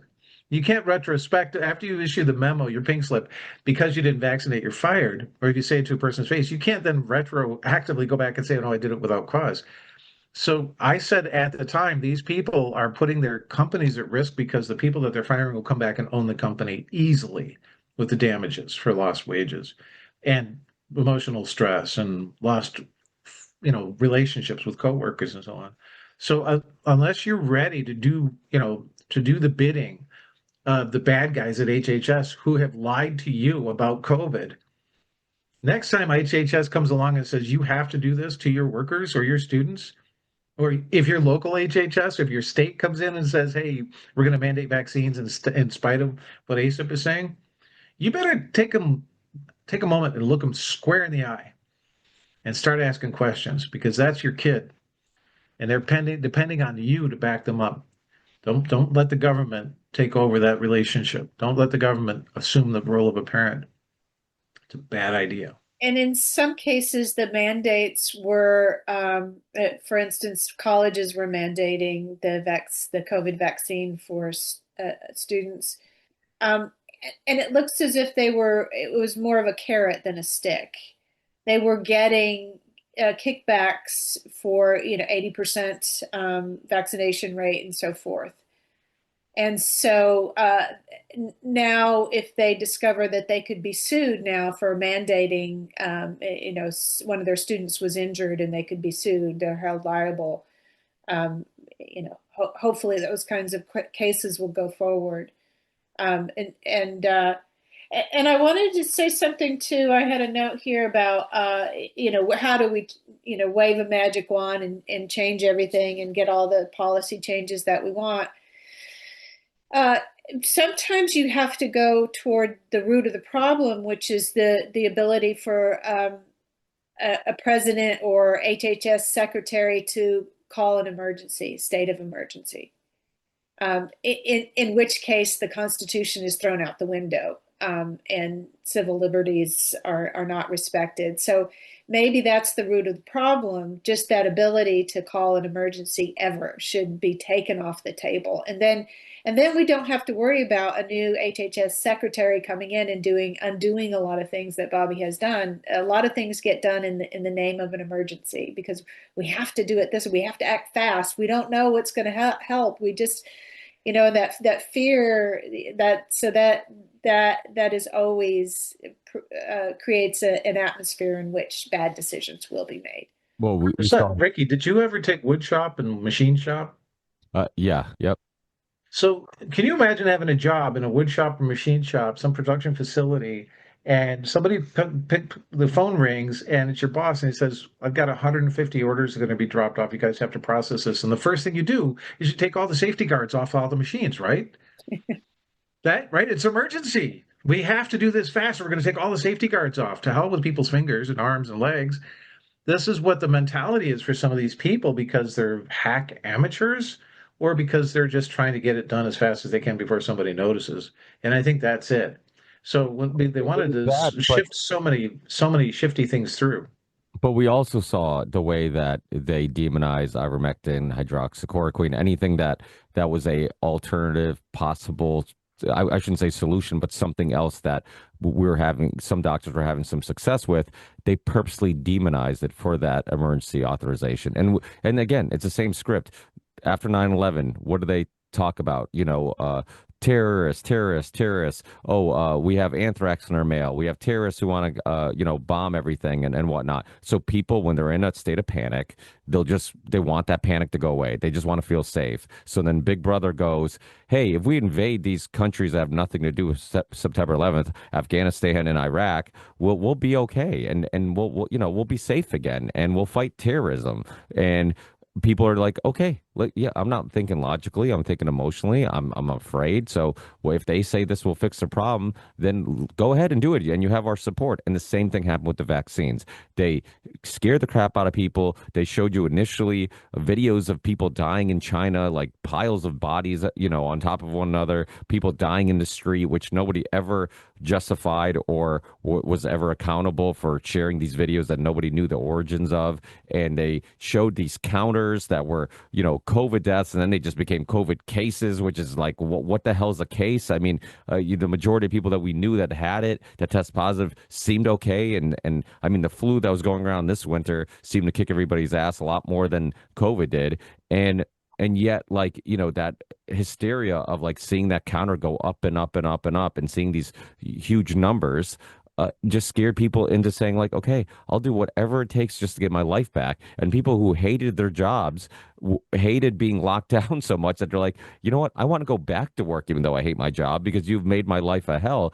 We're social creatures that are isolated from everybody. I have to isolate myself for 2 weeks because I have a positive test, but I feel absolutely fine. I mean, and then they wonder why society's at the break of just completely collapsing. It's like you literally had people that were barely getting by. Okay, people who were, living paycheck to paycheck, people who were living with stress that they could barely handle, the stress of bills, the stress of work, the stress of whatever was going on in their lives. And then you put them in a unimaginable imaginable situation where it's like now we've like made your life a hell. We've told you to isolate yourself, and everywhere you go, you feel this tension and stress, and you can't go to a grocery store because if you get too close to somebody, somebody gets mad at you. Or if you don't follow those stupid arrows on the floor, somebody gets mad at you, and there's this tension everywhere, and there's all this political tension, there's this social tension, and then now we're seeing people over medicate with alcohol. We see people,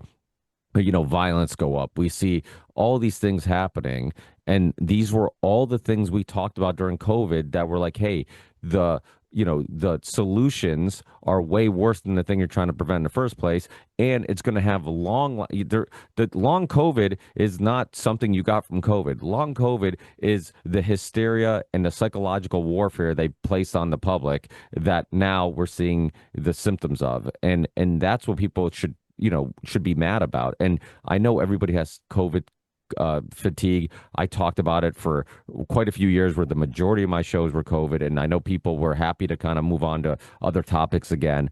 But people need to be responsible for this. Luckily I have kids that I had friends over. I try to, we homeschooled for a little bit to keep them away from the Massachusetts prisons that they were calling schools where nobody could touch each other, nobody could see each other's face, and all the ridiculous things that were going on. I went to school board meetings to argue with the school board and whatnot. And my kids weren't scared because I told them not to be. But I saw kids that if they touched anything, if their mask were below their nose, parents were petrified and they believed what the news told them. So they were screaming at their kids and their kids couldn't touch anything and couldn't get close to their friends. You can't tell me there's not long-term psychological issues due to that. And the fact right. that like nobody's responsible yet, Dr. Fauci might just go, completely, just fine with the rest of his life, even though he openly lied over and over and over again on the news, on TV, every interview. But yet I get kicked off YouTube and many other content creators get kicked off and suppressed on all the social media platforms due to this. It's like it's absurd. And I don't want an apology. I just want people to be responsible. I want people who luckily, like I said, my kids are fine. But I know there's a lot of people who aren't fine and a lot of people lost their businesses. And all you did was funnel all the money out.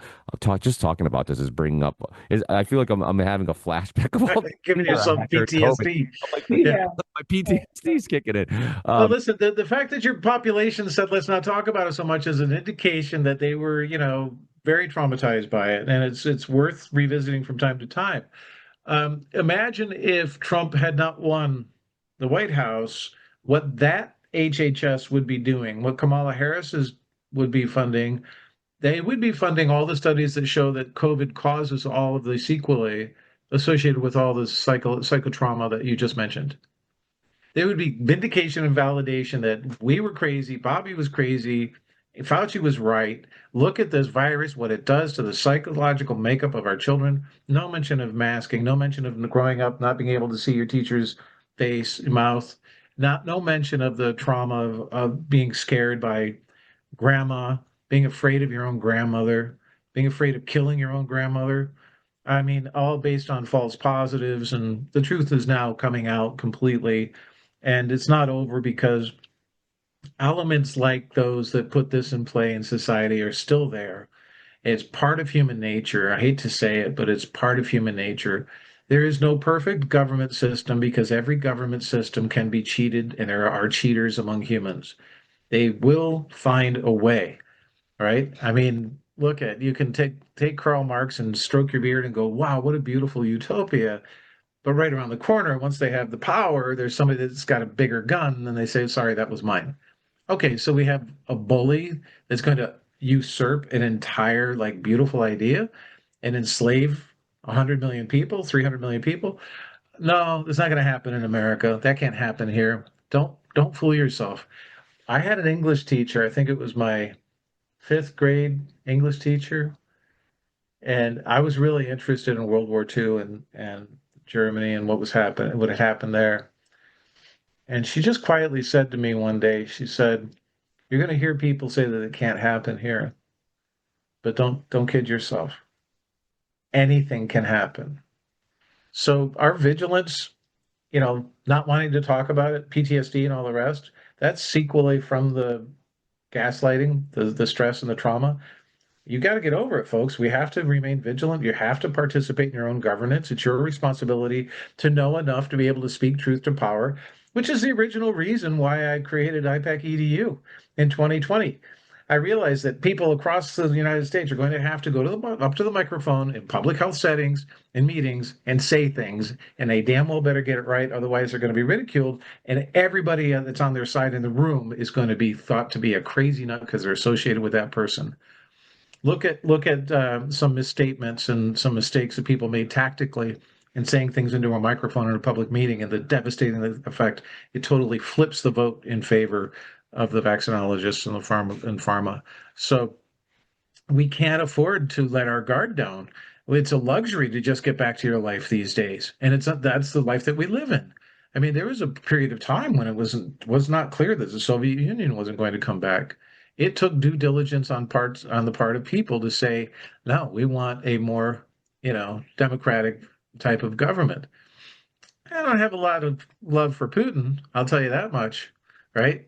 But imagine if we just came through some totalitarian regime and we said we're going to become democratic and a free society, and all of a sudden we've got the FBI, CIA running the country again under the name of some demagogue, right? That's America if you let the right people in. And that's why Kennedy needs our support. That's why you need to be educated as educated as possible. Educate your fool head off. That should be my marketing. Educate your fool head off. Okay, it's really complex stuff to learn immunology and autoimmunity, but it's worth it. You'll pick something up for sure. And I think it's important that you brought up the public speaking, because during all of this COVID issues, there were so many school board meetings in which real science was being discussed, and parents were motivated to find out, because they were going to get up there and they were going to say something in front of a microphone. And that was the when American civil participation came back, and you saw people actually trying to work on their local level, which is where they should be uh, active. Unfortunately, there was mandates and incentives from the top that were affecting how the school boards were reacting. And I wanted to say about people don't want to talk about the COVID issue. There needs to be a reckoning of some kind so that we can have some sort of closure, so that we can learn from it, all of us together. And maybe that includes some sort of ritual punishing of some of the faces through legal proceedings against people like Fauci. But of course, those would only be sort of ritualistic in a way, because it's the system itself caused a lot of the problems, and you can't press charges against the system. There are many people that we never will know how much influence they may have had with some decisions. But I think emotionally, people would feel better if there were a Nuremberg style hearing, so that to send a warning to other people, if you try to do this kind of thing again and usurp the power of the government, and to harm people and to experiment on people without their consent, then think twice about it, because you may face a trial. Well, Uh, Rand Paul, I'm sorry, I'll let you continue, but like Rand Paul was on Rogan recently, and he talked about how he's trying to get some justice and some closure, and he's getting pushback. He's not getting cooperation from the government. So that's the problem about this whole system, is that it's everybody protecting themselves. It's like, why do you think the Epstein files are never going to come out? Because the same people who are going to investigate the Epstein files, the same people who are you want to review them and make people responsible for the names and the connections there and the links there. Those are the same people that are in the Epstein files. So it's like you can't get people to get the public justice when they're just as guilty as the people that they're investigating. Yeah, I think it's going to have to come from the people to demand some sort of reckoning, because it's not going to come from government, because they're implicated in what they've done too. But even if we did have a reckoning like that, Fauci might be a scapegoat, really, because and it won't solve the problem. What you need to do is get at the underlying problems. As I said, the ability to declare an emergency. Another one is executive orders. The president didn't initially have that power to issue executive orders. We love it when a president that does order something that we like, but it's not great when a different president orders something else. And also the presidential pardon. That's another one that should be removed, because why on earth would you allow a president to have that kind of power and issue pardons on people that have been convicted for crimes, that have committed crimes? But Why there, would you? we need those demonstrations of justice to set an example to deter other people as well. So recently there, Grace is always showing me videos. She's like, here, watch this while I'm writing she's constantly showing me things. And she said, oh, listen to this guy. Do you know Francis Collins? I'm like, yeah, I don't want to hear it. I don't want to hear a thing he says there's a cure for Alzheimer's and amyloid and all that. I don't want to hear about Francis Collins. He has no legitimacy whatsoever. So to whatever, social loss that he has suffered, it compares nothing to a public chastising for allowing autism to go from 1 in 10,000 on his watch to 1 in 26. In the eyes of the court, he's culpable, guilty of biasing science. Where are the laws that are in place for preventing that? And it's a slippery slope, too, because if the other side gets a hold of the courts and the executive branch and so on, then they can put you in prison for doing the opposite, which is revealing the problems, right? They're like, no, this is fraud. You're committing fraud. You should go to jail. I think the nice thing, in my experience throughout this since 2015, the nice thing is that our side didn't draw first blood when it came to declaring war. It was, New York University, Art Kaplan, who said that we were at war with the anti-vaxxers, so we can do anything we want, right? So they gave themselves these permission slips, this overreach of power, this overreach of, righteousness to be able to do anything they wanted in the name of vaccines because of the anti-vaxxers. And because it was built on a house of cards, of course, it all came tumbling down. And we are also not done, even though COVID is so-called over. We're not done. H5N1, influenza A. They're trying to make it look now like COVID vaccine is protecting kids from hospitalization and death. There's fake studies that come out all the time, and I'm fighting against them in popular rationalism on Substack in detail. And all they have to do is cook the data just right, and they make a problem for children for the vaccine look like it's helping them. It's all mathematical, statistical sham wizardry, of course. Um, so I'm staying diligent. I'm staying, on top of it as much as I can, and it's a bit exhausting. I would like to see people take their own fate in their own hands seriously, so that when their doctors try to sell them the next thing that public health is telling the doctors they have to sell, that they can ask the right questions. And that's really what educating yourself is all about, being able to ask the right questions. And, it's a bit of disaster capitalism. I realize this, right? Like we had this huge number of people taking classes, 2020, 21, 22 even. And then it just plummeted. Like people, I want to get back to my life. I don't want to talk about this stuff anymore. But this stuff is your life. listen, come learn biology and learn genetics, learn all of this stuff to be ready. It's about readiness. It's not about response, being reactionary. You should prepare. If you're a prepper and you don't understand how to grow plants because you didn't take a simple course like in the biology of plants, you don't understand what plants are, and you think you're going to feed yourself with what you can fit in your go bag, you're fooling yourself. You know, you want to be ready. And I don't want to scare people. I don't like the use of fear to scare people into courses, but rather invite you to the community. And Tori and Dr. X are so generous to take their time to hold this course in autoimmunity. And what do you have, like 17, 18, 20 people in this class? 19.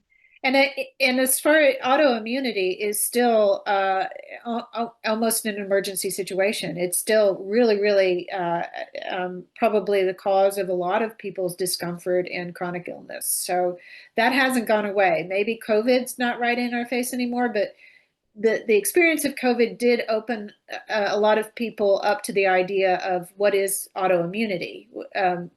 Could that be behind my problems? And so that is still really on the front burner, I think, autoimmunity issue. And so I think that a lot of people will want to come to that.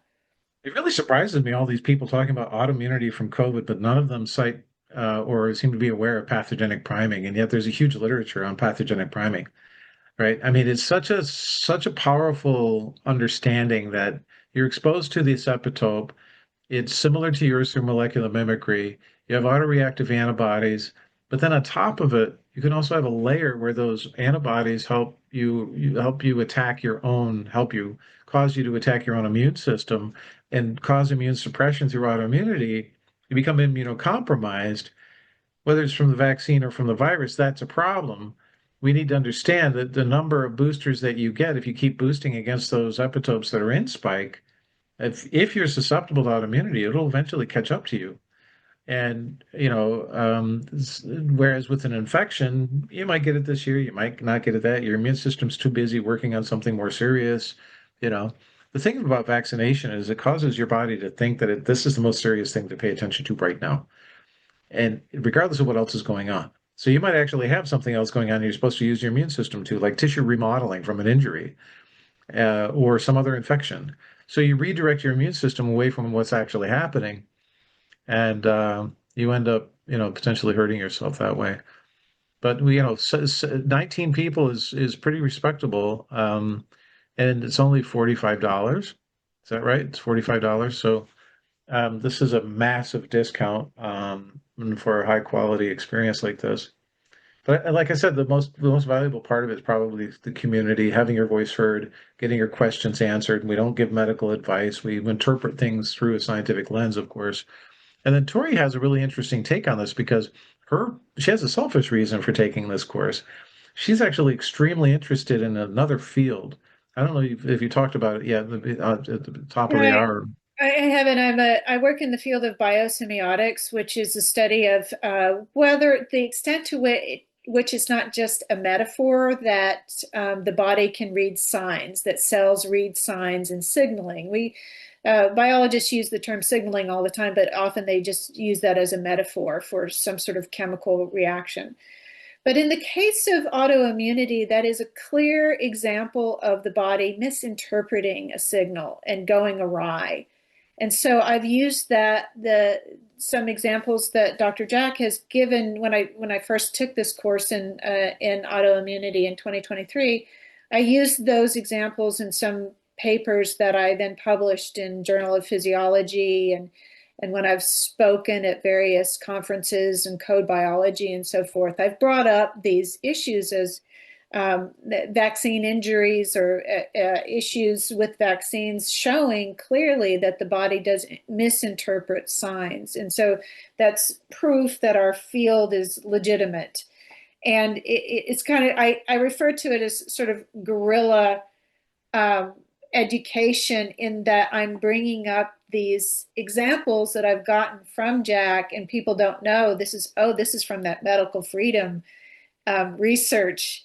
And people in the audience are listening to that, and I can see their brains going, oh, if you inject aluminum hydroxide into rodents, and then expose them to various things like egg whites, they develop an allergy for egg whites. I wonder if, if that can be related. And I don't have to say that. I just put that out there. And so that's my way of spreading the message that our immune systems are adaptive. They learn things, they can mislearn things. And so we need to understand better how those kinds of things happen so that they don't mislearn. Yeah, so the signal being in when we study things in Western science, traditionally we tend to think of things of operating like a gear turning another gear. In semiotics, there's information transfer that's more important than the actual gears, right? Like the signal becomes the object of study, and I think it's a fascinating area. It adds a dimension to complex systems analysis for certain. Latent, it's called latent space learning in AI, right? Where there's all this stuff that's around. The AI is picking up on it. We're not intending it for it to pick up on it. It's picking up on all these signals. We didn't encode it, but it's there. So how is that even happening? There's And supposed to be associations that arise through some sort of biological situation and process that brings those things together where they're not normally together, and then association right. gets locked in. And so, In insects, you can go to the Amazon, you can find two insects that look identical to each other morphologically, except for their genitalia, and they can't mate. They're incompatible because of the shape of their genitalia. Well, that's a signal, right? In biosemiotics, that would be that the shape of the genitalia is the signal. If they manage to make them the same shape, they might still be interfertile, but they don't mate for some reason. They keep themselves separate. But the rest of their adaptation to the local environment says you're going to look like a leaf. Because if you look, or a stick, if you look like anything other than a leaf or a stick, we're going to eat you. So you end up, one of Tori's, Dr. Alexander's areas of research is what's the real scientific basis of biomimicry? Like, why do butterflies look alike with each other? What is that? Is that mutual adaptation to common selective agents, or maybe they're signaling in the same way and that's adaptive? And signaling something else. And there's some weird things throughout Pleistocene, Holocene history where remember saber-toothed tigers? So get this. There were rodents in the fossil record that had no business developing saber teeth that developed saber teeth when saber-toothed tigers were around, right? So just the signal of having that was probably enough to keep their predators away because it's something weird like that. So well, you're going to learn a naturally, lot. because I'm working in insect mimicry, I was very interested in the biomimicry and how that just the term mimicry. Oh, but it's not the proteins aren't actually trying to mimic each other, but there are just a likelihood that a protein might be similar, or that you've actually intentionally put in a protein that's similar to a human protein in the vaccine or whatever. But there might be a similar protein in the virus to a human protein. Perhaps because the virus infected a related species before, and that is now part of their genome, because viruses do that kind of thing. They pick up genes from their hosts. That's So true. Or maybe they complicated. infected humans in the past. Yeah, sure. It's And then just complicated. the numbers, just numerically, the more epitopes that you put into a human being, the higher the likelihood there's going to be a match. It's Yes. just statistics, Yeah. right? So let's add 270 vaccines to the childhood schedule and see what happens. I want to put me asleep for 20 years, bring the vaccines on, and I want to see if humans are recognizably the same. Or are they, really tall, lanky people who drag their knuckles on the ground, but they're really smart, but they don't have any, tissue left in their body because autoimmunity has removed all the development of normal tissue. What the hell is going to happen? It's really strange, this population-wide experiment without any control. And, kudos to the doctors who at the time argued against whole population vaccination. They thought it was crazy. because they knew the rates of things like eczema. And then if you get eczema and then you vaccinate somebody, they end up having some kind of a encephalopathy. They knew those rates, and not in a really rigorously quantitative way, but they knew the rates just from their, real world experience. And they argued, hey, if this is such a big deal and you want to control these outbreaks of measles, just do ring vaccination. They argued for ring vaccination. So you just take people that are around and in contact, do contact tracing. When have you known CDC to ever give a shit right now about, sorry, Ricky, about contact tracing for real, right? Like, we got to shut this measles transmission chain down. Yeah, they show up, they ask some questions, they write it down. The CDC people are mostly interested in getting on the news and talking about how there's an outbreak and it's the anti-vaxxers' fault. But the measles vaccine is failing. So, like 21% of the measles cases in the Disneyland outbreak were measles like rashes that involve the measles in the vaccine. So, what do anti-vaxxers have to do with the spread of this and the numbers if 21%, at least 21% are probably not even real measles cases? So it's a great thing. Your product to protect against fire actually makes it look like your house is on fire, so you're going to buy the product, right? It's a great marketing, fantastic marketing to get the measles vaccine in everybody. Yeah, that And then Florida case was one of those cases where I'm like, hey, like some of that measles outbreak was due to the strain from the vaccine, by the way, but this goes again to not being able to trust the media. Everybody has a agenda. I mean, you saw how they demonized the Vax documentary when it came out initially. Even Robert De Niro came out eventually, but it didn't get as much press when he was initially against the documentary and people viewing it. He got all the press, and then once he suggested people, you know what, watch it and make up your own mind. Nobody highlighted that. Nobody did interviews with him, to further discuss that. So people do have to do their own research. This is where IPAK and many other online universities are getting much more popular. Scott Horton has one, on foreign policy. Richard Grove. I mean, so many great people have these online universities and really are doing a great job with, getting information that doesn't have an agenda, that's not trying to sell you a worldview, but just trying to educate you so you can kind of connect the dots yourself and try to better understand yourself and the world around you. Exactly. totally. That's what we're trying to do. Awesome. Well, we've had about 3,000 people come through, I would say, with all told, with webinars, 3 to 4,000. I've stopped counting, with webinars and courses. And so from the feeling is that we've had an effect on people that want it, but due to shadow banning, I'm terribly shadow banned. I mean, I put a lot of time and energy and effort into content of popular rationalism, and I'll go to Twitter because Elon Musk had a breakup with Substack. Remember that? That was a wonderful thing. Um, unless you post a kitten and then you put this comment, your article in a comment, you can't get the reach that you need to actually get the payoff. Like, I'm writing an article right now that shows that everybody in vaccinology knows that HPV vaccine type replacement has occurred. And yet in 2025, 2026, they're still publishing like this is theoretical. This may be happening because they have to say that. And type replacement is where the rare, more dangerous types actually are increasing in incidence in the population as a result of vaccination, It, it's which it's kind of like how antibiotics got rid of all the good bacteria, so the ones that were left were the more virulent and more dangerous bacteria. So great analogy, exactly. So we put this huge selection pressure by the vaccine on the HPV in women's cervix and so on, and it wipes out. The vaccine does work. It wipes out the vaccine targeted types, but every single published estimate of efficacy, the HPV vaccine is a lie because they only calculate efficacy based on the vaccine targeted types.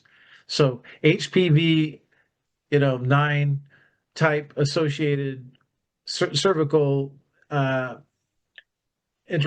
neoplasia was decreased. Okay, but it's only vaccine targeted type. It's not the rest. And they literally either don't count them or they publish it and then they fail to report that they're detecting type replacement. So I'm writing this article. Every woman who's thinking about having her daughter vaccinated, every parent and dad too, should be told your daughter might be at higher risk of having a more lethal form of HPV as a result of participating in this program.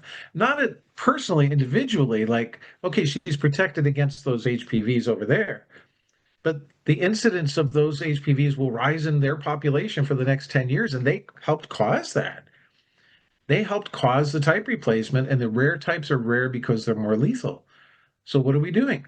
What do we see? We see in the UK data, the vaccinated cohorts have higher incidence of CIN2 and 3 plus and higher incidence of cervical cancer and is more aggressive. Thank you very much, HPV vaccine. Where is that on the information sheet? Where is that in the informed consent? You can't get it. So what do we do about this? Shadow ban Lyonsweiler because this information can't come out because he said something in the past that we didn't like. I mean, come on. Elon Musk, I know you're listening to Ricky's show. It's probably at the top of your list. Knock it off, buddy. I'm trying to get the word out here. Could I please just have freedom of expression on this platform that you said was going to be for freedom of expression? Anyway, please share my popularrationalism.substack.com articles. Do something good for humanity. And that's not ego, and you know it. That's just this. I've got some important things there. Take a look. Well, I know from Zach Voorhees, who was the Google whistleblower who came on the show years ago, about how they were purposely suppressing alternative medicine, homeopathic medicines. Google was doing it, and Zach Voorhees came out. He publicly spoke about it. He was I believe, a Google software engineer, and I think, initially did work with Project Veritas, and then did a bunch of interviews afterwards. But they were specifically targeting people who were going against big pharma and big food. Like, that was a conscious effort to suppress anything that went against a mainstream narrative on medicine or disease or whatnot. So it's not accidental that we've all been suppressed and all this information is hard to get. I mean, some of the most suppressed shows I've ever done has been shows with Del Bigtree, has been shows with Dr. Wakefield. I mean, Dr. Brzezinski. I mean, when Dr. Brzezinski came on my show, I just started, I was like a year in. This was like 2013, 2014, and barely had a platform or a big audience. And the second I was posting the episode, I was getting all these just fake accounts telling me he's pseudoscience, that he's killing people and all this stuff. And I'm just like, what is going on here? And in his documentary, the Brzezinski documentary, they talk about how they put together these teams and these campaigns to discredit anybody who who's out there. And so, yeah, I mean, that's why for the longest time, so many people in my community were talking about, geopolitical stuff and false flags and all this stuff. I'm like, listen, they're killing us here at home. Like, you need to wake up, because it's like, they're poisoning us and killing us here. Like, it's not, I'm very concerned about what's going on overseas and foreign policy and all that stuff. But I'm like, there's a lot of issues that are happening here that we need to open our eyes to. And one of the most corrupt, it's always like the fear of the military-industrial complex, the pull and influence that they have. And I'm like, hey, how about big pharma and big food? Because you can't go protest the military-industrial complex because now you're paralyzed from a vaccine, or you're poisoned by your food and you don't have the energy to even go out and do something and be passionate about stuff. So that's why this information is so important, because this is stuff that you can implement immediately and implement to really help, hopefully, your life and your health. Well, Ricky, those people, everyone, join me on a journey here. Let's step into the mind of the people that worked at Google that did the censoring on behalf of pharma. What do you think is going through their brains today? What do you think they're imagining their role in society is or has been? Do they have regret? Do they feel shame? Or are they just on to the next gig and that was just something that they did? I mean, Well, I don't have a frame of reference to put myself in the mindset of somebody who did something, and I would be obsessing about it and trying to right my wrongs by doing something else. Like, I would actively become an anti-censor person. What do you guys think? What's going on in their brains? I think a lot of people are uh, maybe are learning that they did the wrong thing by promoting what we now know as misinformation and suppressing what we know now was good information. They don't want to look at it.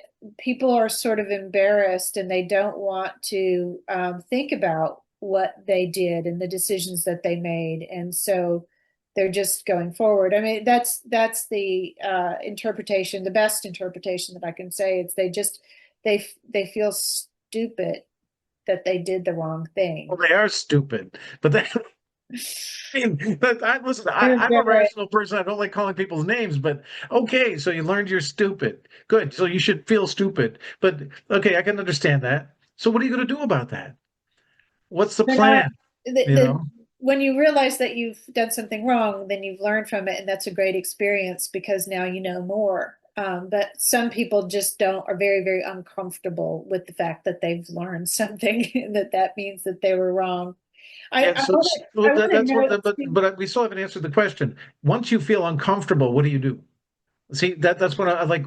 What's in their brain that says, "I'm just going to feel here uncomfortable now." Okay, wouldn't you feel motivated to do something to reverse censorship or right your wrong or you apologize or repress. repress? Yeah, all right. Well, good luck with that.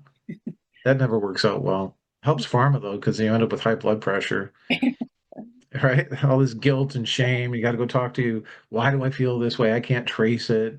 If you can't look at yourself in the mirror and take full stock and accounting of your wrongs and things that you've done, you haven't lived a fully actualized life. Like you're not a fully actualized person. Yeah, but don't So you I think guess the ignorance? challenge would be if there are any past censors that happen to run into this, go stand in the mirror and say, I censored other people against the U.S. Constitution and led to the letter of the law and the principle of the law. And I should not have done that. And see how you feel about that. Go ahead, Ricky. No, I was just gonna say, I think for some people, ignorance is bliss. I think they just moved on. They don't want to think about it. They don't want to ponder on it. They just move on, and they're like, you know what? Like, why? And I think it's the way a lot of people deal with trauma, right? Or sometimes when somebody's wrong, they're just, they're like, hey, I don't want to discuss it. Let's just move on, pretend it didn't happen. I think trauma, same thing. Let's just forget it and move on from it. It's easier to pretend it didn't happen than kind of relive it and think about it and ponder on it. So I think that's a big part of it. I think some people do get motivated, right? Because I think a lot of people who are in our movement. I mean, when I first started podcasting, and even way before that, when I first started researching, a lot of people who were going against big pharma, big food, really pushing for the health in the health movement, these alternative ideas. Were people who had chronic illnesses, were people who had vaccine injured children, were people who, moms who just wanted safe food for their kids, right? I mean, it just, those were the people who were motivated. So I think in some cases it does motivate people. And in other cases, it's like, hey, you know what? I just want to get back to my job and I just want to go back to, watching mindless entertainment and going out to eat and doing whatever and enjoying my life. And I don't want to think about, all this doom and gloom of like how corrupt and broken the system is. Yeah, so they're then stuck forever if they don't address it, if they don't eat that big ugly meal, right? And it can be a big ugly meal. And I'm not being holier than thou. I've done things in my life I'm not proud of. Um, and to redress, to offer some kind of redress to that is the cure for me. If I can prescribe anything, it would be to forgive yourself first. You have to let go of the shame and then be expect that when you come over to this side and you start fighting for Maha, and you start fighting for anti-censorship, that you'll be welcome with arms open because that's all we want. We want people to normalize, respecting each other's First Amendment rights, Second Amendment right. I'll keep saying them unless you stop me, Ricky. Third Amendment right. Keep going. So, like you cannot invade someone else's house without a warrant. This is happening now. I hear. I understand. Right. Regardless of where you stand on immigration, regardless of where you stand on Trump or anything else political, there's a reason why we have Miranda rights, why we have warrants. There's a reason why. Because when you start taking those away from the bad guys, so to speak, whoever you call a bad guy, then the next person can take it away from you. And when you watch the people who have polarized America to the point where we demonize the other side, like you don't even belong in this country. My life would be so much better. And yet 20 minutes later, you're online giving somebody hell about this, and 20 minutes later you go out to your car and your neighbor's there, and you don't even know their political party, but oh hi, how you doing? Good. You coming over? Yeah, I'm coming over. You know, you're living in a fantasy world that's driven by these polarizing political parties that they're vying for your attention, and they pay people to do multivariate statistics to turn you against your neighbor. That's a sick thing. Pat Buchanan said it first, like, well, how are you going to win this election? I'm going to divide the country and take the bigger half. I won't vote for any unprincipled politician. I won't do it. If I know that they're gaming their platform to win the election, they're pandering to numbers, not even to ideals, just numbers. They don't care about the ideals. Now, I also don't want rabid ideologues. I want people that, can go on topic by topic, issue by issue, and find a rational pathway. There's not But a lot of those politicians that exist, though. I no, mean, because they succeed because they win because they do this numbers game. It's sick. It's really sick. well, It's even broken. the people you vote for, like, is it, you don't know if that's even them. So when somebody says, I really like that politician, I'm like, hey, that politician has a team of people that tell them what you like and how you want to hear these issues discussed. And they have speech writers and they have, people who are analyzing every line in that speech and they're trying to get you to like them. So the person that you like might not even be the person that it might not even reflect that person.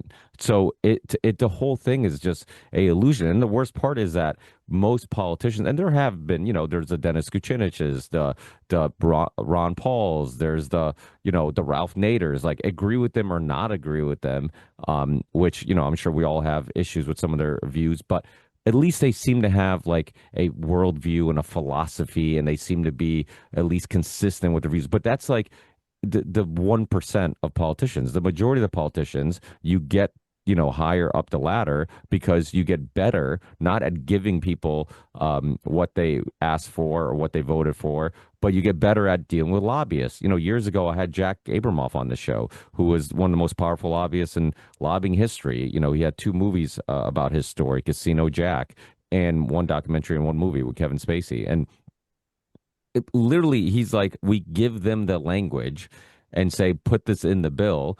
They don't even ask any questions. They don't even read it. And that's why sometimes during debates you'll see somebody get called out, hey, you voted for this bill that said this, and you can tell they're a little confused about it and they don't even know how to defend it because they didn't read the bill. They were just told by a lobbyist to put it in the bill. So it's like that's the world we live in. They're too Sorry. busy campaigning and fundraising to actually do their job, which is to read and pass bills. But on our end, though, we were trying similar tactics and making it easier for legislators by being good lobbyists and writing legislation for them that they can very easily get behind. So that's something that we're working on now too. Um, and I want to speak to the issue of the shame and forgive. If you've done something wrong and you're ashamed of it, the first thing you have to do is forgive yourself, and then you can ask for forgiveness from others. But I would really like to focus on that, like helping these people save face who did very shameful things. In Asian societies, saving face is very, very important because shame is a social constraint, a very powerful one. And so if you can somehow allow, you know, give these people who made these mistakes, not the people at the top that were responsible for decisions, but your ordinary friends and neighbors, give them a way to save face so that they can forgive themselves and then ask for forgiveness, and then we can go on, because we do need to get together. Absolutely, we do need to get together with all the people who um, terrorize the anti-vaxxers. Those are the people that we need to reach the most. There was a point in our history not too long ago at the Occupy Wall Street where the Ron Paul types came together with the left types and said, oh, it's the banking industry, it's the monetary policy, it's the way our money is created and distributed. That's the root of our problem. Well, do you know what happened immediately after that? All the talk of racism went off the charts. Whereas before, racism was kind of we had accepted things. We had learned we weren't racist anymore. It wasn't a problem. But the PR for promoting the idea that racism is the worst problem, identity politics just went up. And that distracted everybody away from this idea that that what we thought were opposing camps could have the same interest. And we need to come together over. One good thing would be to be anti-authoritarianism right now, and that might help us, make. And that includes all walks of life. It includes science as well. You should not trust me because I'm a scientist. You should trust me because you've looked at about 30 or 40 things that I've said or done and said those worked out. So that lend credence, not trust. Lend credence to people who you find to be reliable, and then spread their work. And that's important. Like the number one thing, if you can't afford a paid subscription at Popular Rationalism, share the articles and articles that you think are important. And that's as valuable as a paid subscription to let me continue doing what I'm doing. And the ridiculous thing is, I'm also working on projects to the tunes of 30 and $40 million, but they're not mine. I'm a massive enabler. I've decided this is the year that I'm just going to be the great facilitator. So there's so much Maha research that's coming because I know how to make it happen, but I can't be part in embedded in each project. So I can't choose any of the winners. So I'm working overtime to make sure they all happen as to the best of my ability. And those of you that I've worked with know exactly what I'm talking about. I can't go into detail about it, but when you see new research coming out, or you see a new policy at HHS about vitamin D, a systemic review of informed consent policies across HHS. You can think about IPAK, you can think about me. I wake up in the morning, the first thing I do is say, what's the most important thing I can do right now to help Robert F. Kennedy Jr.? Right? Then I write articles. I write articles on the basis of what people are talking about to set the record straight. And if I had to do this for the rest of my life, I would, but I would really like to get off my ass and do some things with my, I'd like to move. I'd like to do something where I'm put in play in real life meetings with people, but I can't be hired because of these stupid politics. I can't be hired at HHS. Bobby wanted me to be number 2 at the NIH. I can't do it. He wanted me to hire me 3 other times. I can't do it. I'm blocked. Why? Because I smell like a Democrat. But I didn't vote for Hillary. I didn't vote for Trump either. And that's my choice because I cannot put my constitutional right in jeopardy by trusting somebody that I think is more of an ideologue than I care to vote for. I didn't abstain because I don't like Trump. I abstained because of a principle. And in that way, if you can say I'm abdicating my power, I threw my vote away. No, no, no, no. It's a much deeper thought than that. Bring me a candidate that's worthy of my vote, and I will vote for Kennedy. Did I say that out loud? Bring me a candidate that's worthy of my vote, and I will give them my vote. Not just choose between 2 options that somebody put in front of me because they have the most money. That's what I don't like about presidential politics. I don't like the fact that whoever has the most money wins the elections for Senate, Congress, for the president. And we have to change this election finance again to the point where the little person, you and I, can make a difference with our donation. Right now, it's just a drop in the bucket compared to the corporate ownership of the politicians. And if one day I'm really wealthy and I want to do good in politics and throw some money here and throw some money there, yeah, of course I would do that. I'm not saying the people that have money shouldn't be involved in politics, but they're overrepresented. They're over influential. They're far too influential. Um, and so you have to vote in other ways. You vote how you spend your time, how you spend your money. All of it's a democracy. Everything you do with your time, think about that. It's another way of thinking about what you're doing with your time and your money. What do I want to what do I want to flourish in society, and what would be okay if it died on the vine? So, like, and I do Well, this in my personal life with conflict too. If I'm in conflict with somebody and I know it's going to be okay in the long run, a lot of the times it's not conflict avoidance, but a lot of the times I just don't breathe life into it. You know, I'm at that kind of point where I just go, okay, I'm not letting it go. It'll come back around again most likely, but I'm not going to amplify this right now. And let's see where things go. Just let it simmer a while.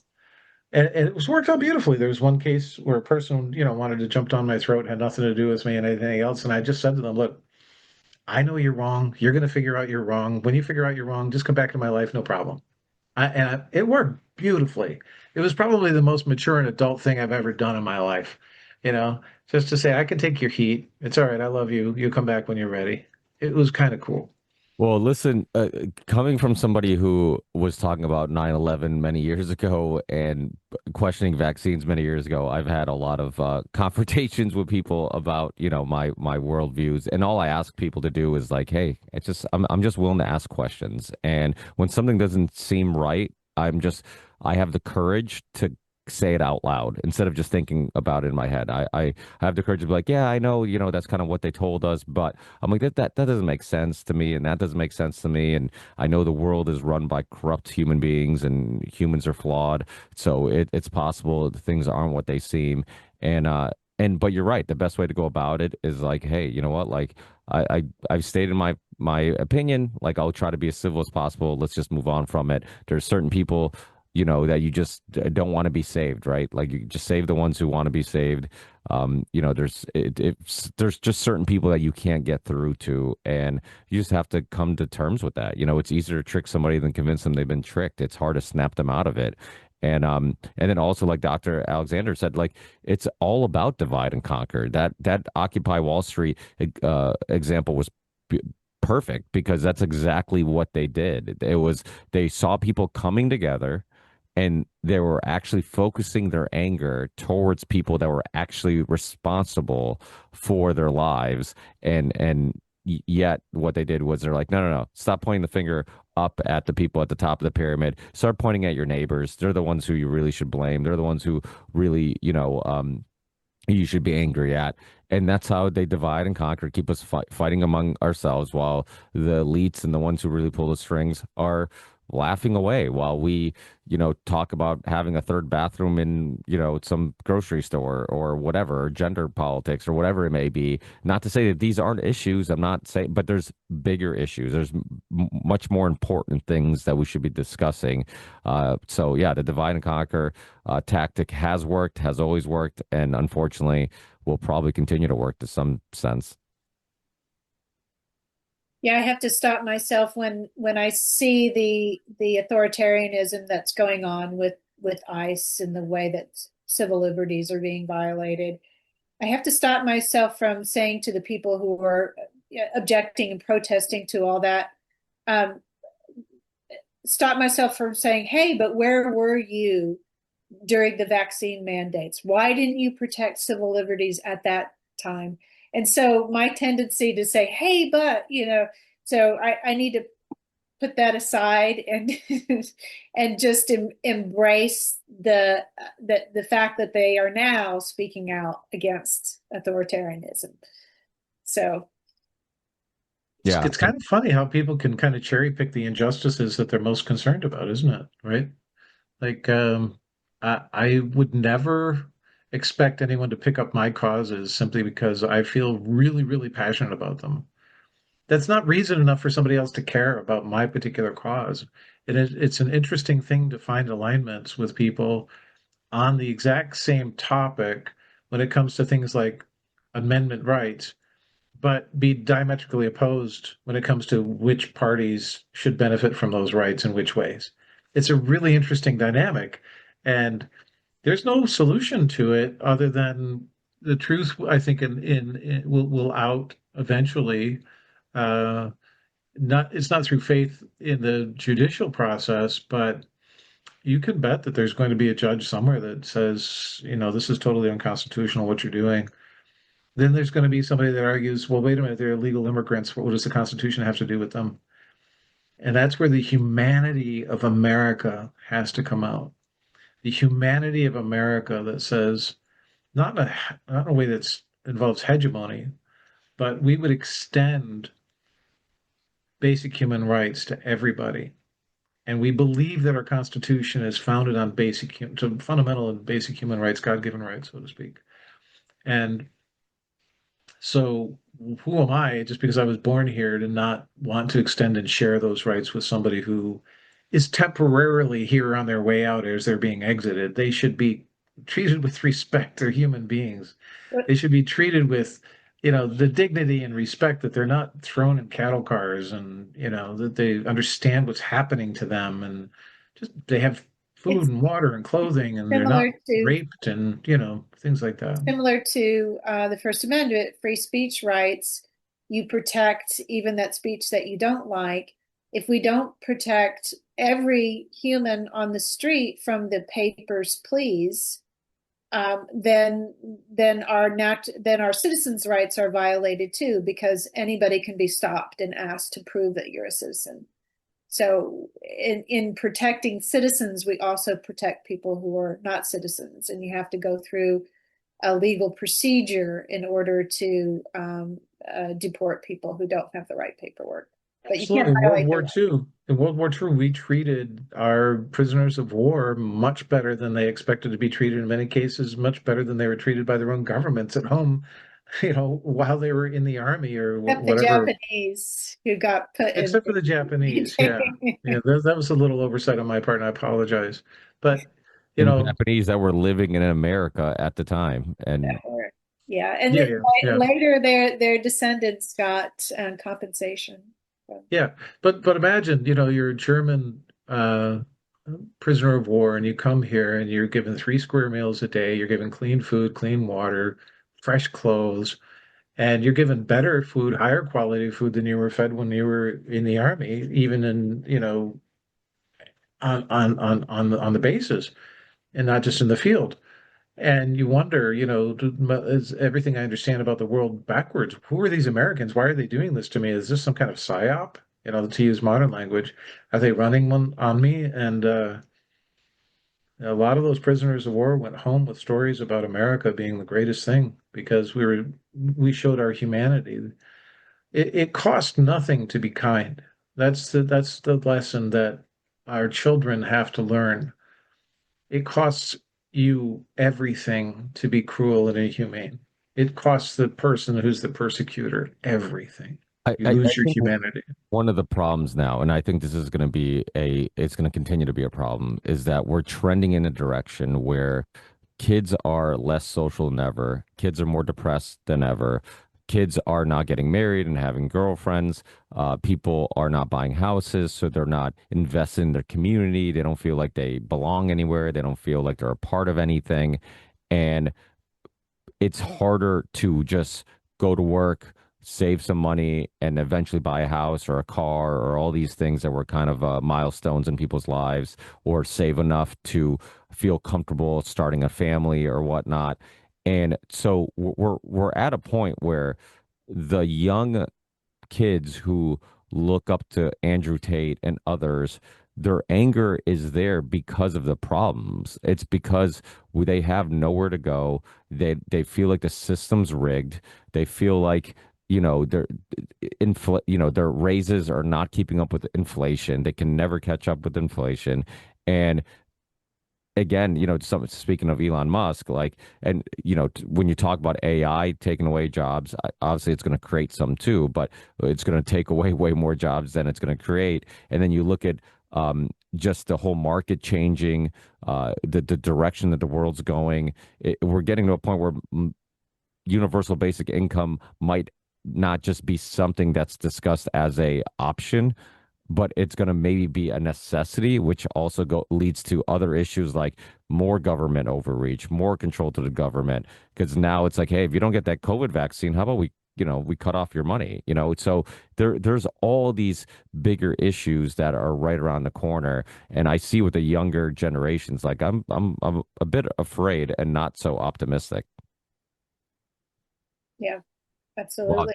that's a horrendous way to start Yeah, ending well, a the podcast. UBI is the cheese in the trap for sure. That's how they're going to get everyone to comply with the digital ID and so forth. So we the antidote to that solution is to plant a garden and get to know your farmer, your local farmer. Yeah, the other solution is to recognize that what people want in their employment is meaningful existence, right?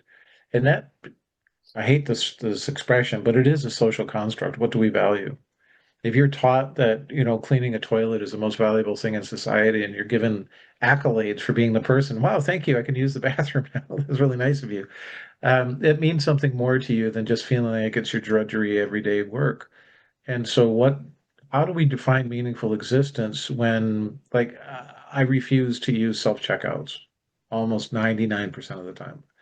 That you know, offends me when I see self-checkouts, when I know that there are people that are displaced out of work, they can't feed their families, they can't take care of themselves, especially the elderly. There could be a person here.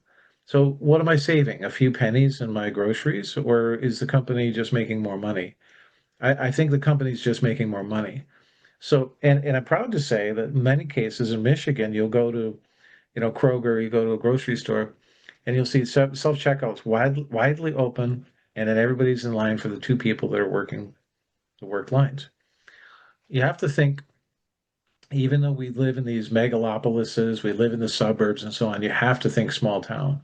You have to think this could be me, this could be my cousin, my brother, or whatever, who needs the job to be able to feed my nephews and nieces, because we're all hurting ourselves through this process of automation. Years ago, I had a plan that was to green size America. I sent it to the Hillary Clinton campaign, and I never voted for her.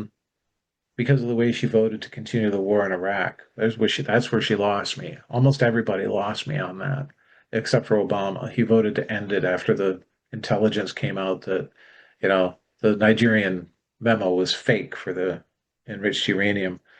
Um, but I had this massive plan, and I had about 5,000 people on a Yahoo group. This was before social media, writing to the congressmen and senators saying this is important. We need to bring down the amount of oil-based consumption of energy, not for the sake of being against oil, but I had proposed a regional optimization plan for regional blends of energy, whether it was geothermal, solar, and so on. A very rational plan. And news came back because so many people were writing to their congressmen and senators that this was a viable plan for the Democrats. They're going to take it up. Um, and then they actually chickened out after the Republicans said, "Well, you're going to do this to federal buildings first. We're going to turn to the government. We're going to turn to the people, and we're going to say you're putting the government first." But why am I talking about this? I'm talking about this because part of the plan was to pass a law that we would never have auto driving trucks, because so many men would be put out of business. We would have a disgruntled, massive population of truck drivers.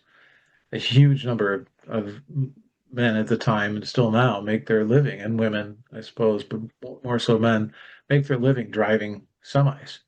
So yeah, we could automate that, and every move that the robot would make, every move that an AI would make in a truck would increase fuel efficiency. Absolutely, we could optimize for that. But I said, no, we can't do that. Why? Because these guys take care of themselves and their families with this income. We can't take it from them. And not only that, just protecting that individual job or whatever, but um, you need to decentralize the power. And so if you have individuals working, making decisions, that's going to prevent someone from capturing the entire transportation system at the top. And I think that is really why you want to decentralize with your sources of power and everything. I want to say though that I've got to get off. Um, but I wanted just to plug one more time the course Autoimmunity and Human Health, and you can find that by going to IPAK, IPAK-EDU.org/registration, and then scroll down and look for the course, Autoimmunity and Human Health. And it's on Wednesdays at 7 p.m. And we've done 2 classes so far, and I can send you the lectures from those, and you can get caught up. But autoimmunity is really a big problem right now. It's what everybody's got, either has a condition, knows someone that does, or is working in a field where they have a lot of patients or clients that have it. So check it out. Awesome. Yeah. Thank Any you, Tori. links that you guys want in the show description, send them over to me. I'll make sure that they're in the show description. People can keep up with your websites, your socials, and Substacks, anything that you might want. Please send them over. And listeners, if you guys do want to connect with them, please go in the show description to connect with them. And I know Dr. Alexander has to go, but Dr. James Lyons Wheeler, do you want to plug anything before you go? Before he started, I'll say vnalexander.com is my website. I write political satire novels and philosophy of science. So We need more of that, that's for sure. Well, Ricky, I want to say thank you. Good seeing you, Dr. Alexander. We'll see you on Wednesday. thank you. Okay, All right. Thank you, Ricky. So yeah, Ricky, thanks for having us. It's a pleasure to catch up with you again. I hope the family's doing really well and everybody's doing great. I want people to take a moment to think about what they can do to make America healthy again. We look at the wins, we look at wow, this is great that Bobby's doing this, or look at this, Children's Health doing that. But it's also, there's a personal responsibility component to this about taking care of yourself, because you are America. And it's easy for me to sound preachy, but I don't mean this in any way. We all have things that we do that we know we probably shouldn't do, and we all have things that we're not doing that we know that we should, right? And that includes yours truly. So, rather than refer you once again to one of my resources, I would refer you all to yourself to say, okay, what is that one thing that I've been putting off that I know will make me healthier? And to make this episode blow up, put that one thing in the comments. What are you not doing that you should be doing? And what are you doing that you should not be doing? Those 2 things. And let's have a discussion and see how many other people are making the same thing, having the same problems and struggles. And then more importantly, what are you doing that you found that you put it off and then you did it and now things are better? That would be really helpful to have that discussion, Ricky, I think. So in the show comments, if you could do that, or anywhere, just put it anywhere, just put it out there. Let's have that national discussion about personal accountability for MAHA, because there's a lot of people working to make us healthy again. Are we doing it? Are we responsive? Are we receiving the message and acting accordingly? What is that message? What do you need to know? And we've got tons of health courses at IPAK-EDU, so you can check those out. But take care of yourselves, and I really appreciate your time, Ricky. Yeah, thank you. And we'll definitely have to have you on a future Union of the Unwanted.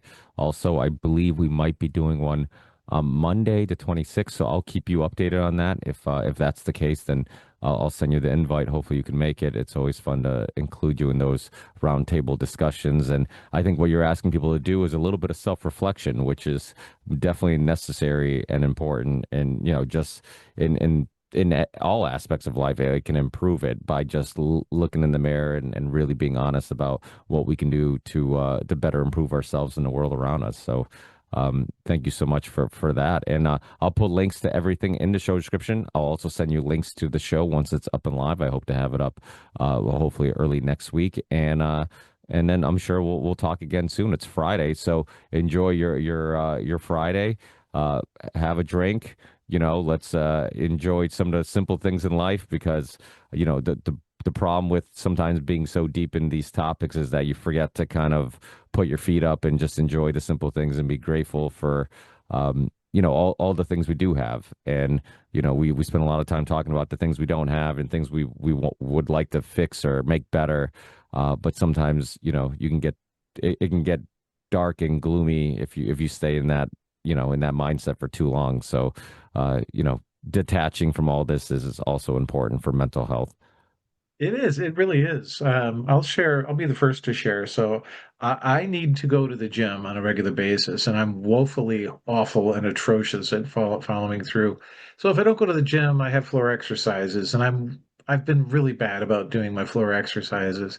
So I need to do more exercise. But the one thing that I have been doing that has helped a lot is I'm eating mostly fish.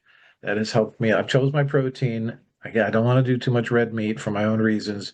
But yeah, I'm eating mostly fish, and it's a luxury to be able to do that. I understand, but it seems to be helping a lot. Oh, absolutely. Exercise is how I stay mentally sane. I go every morning to the gym just about. I play basketball at least once a week. I try to play soccer at least once a week.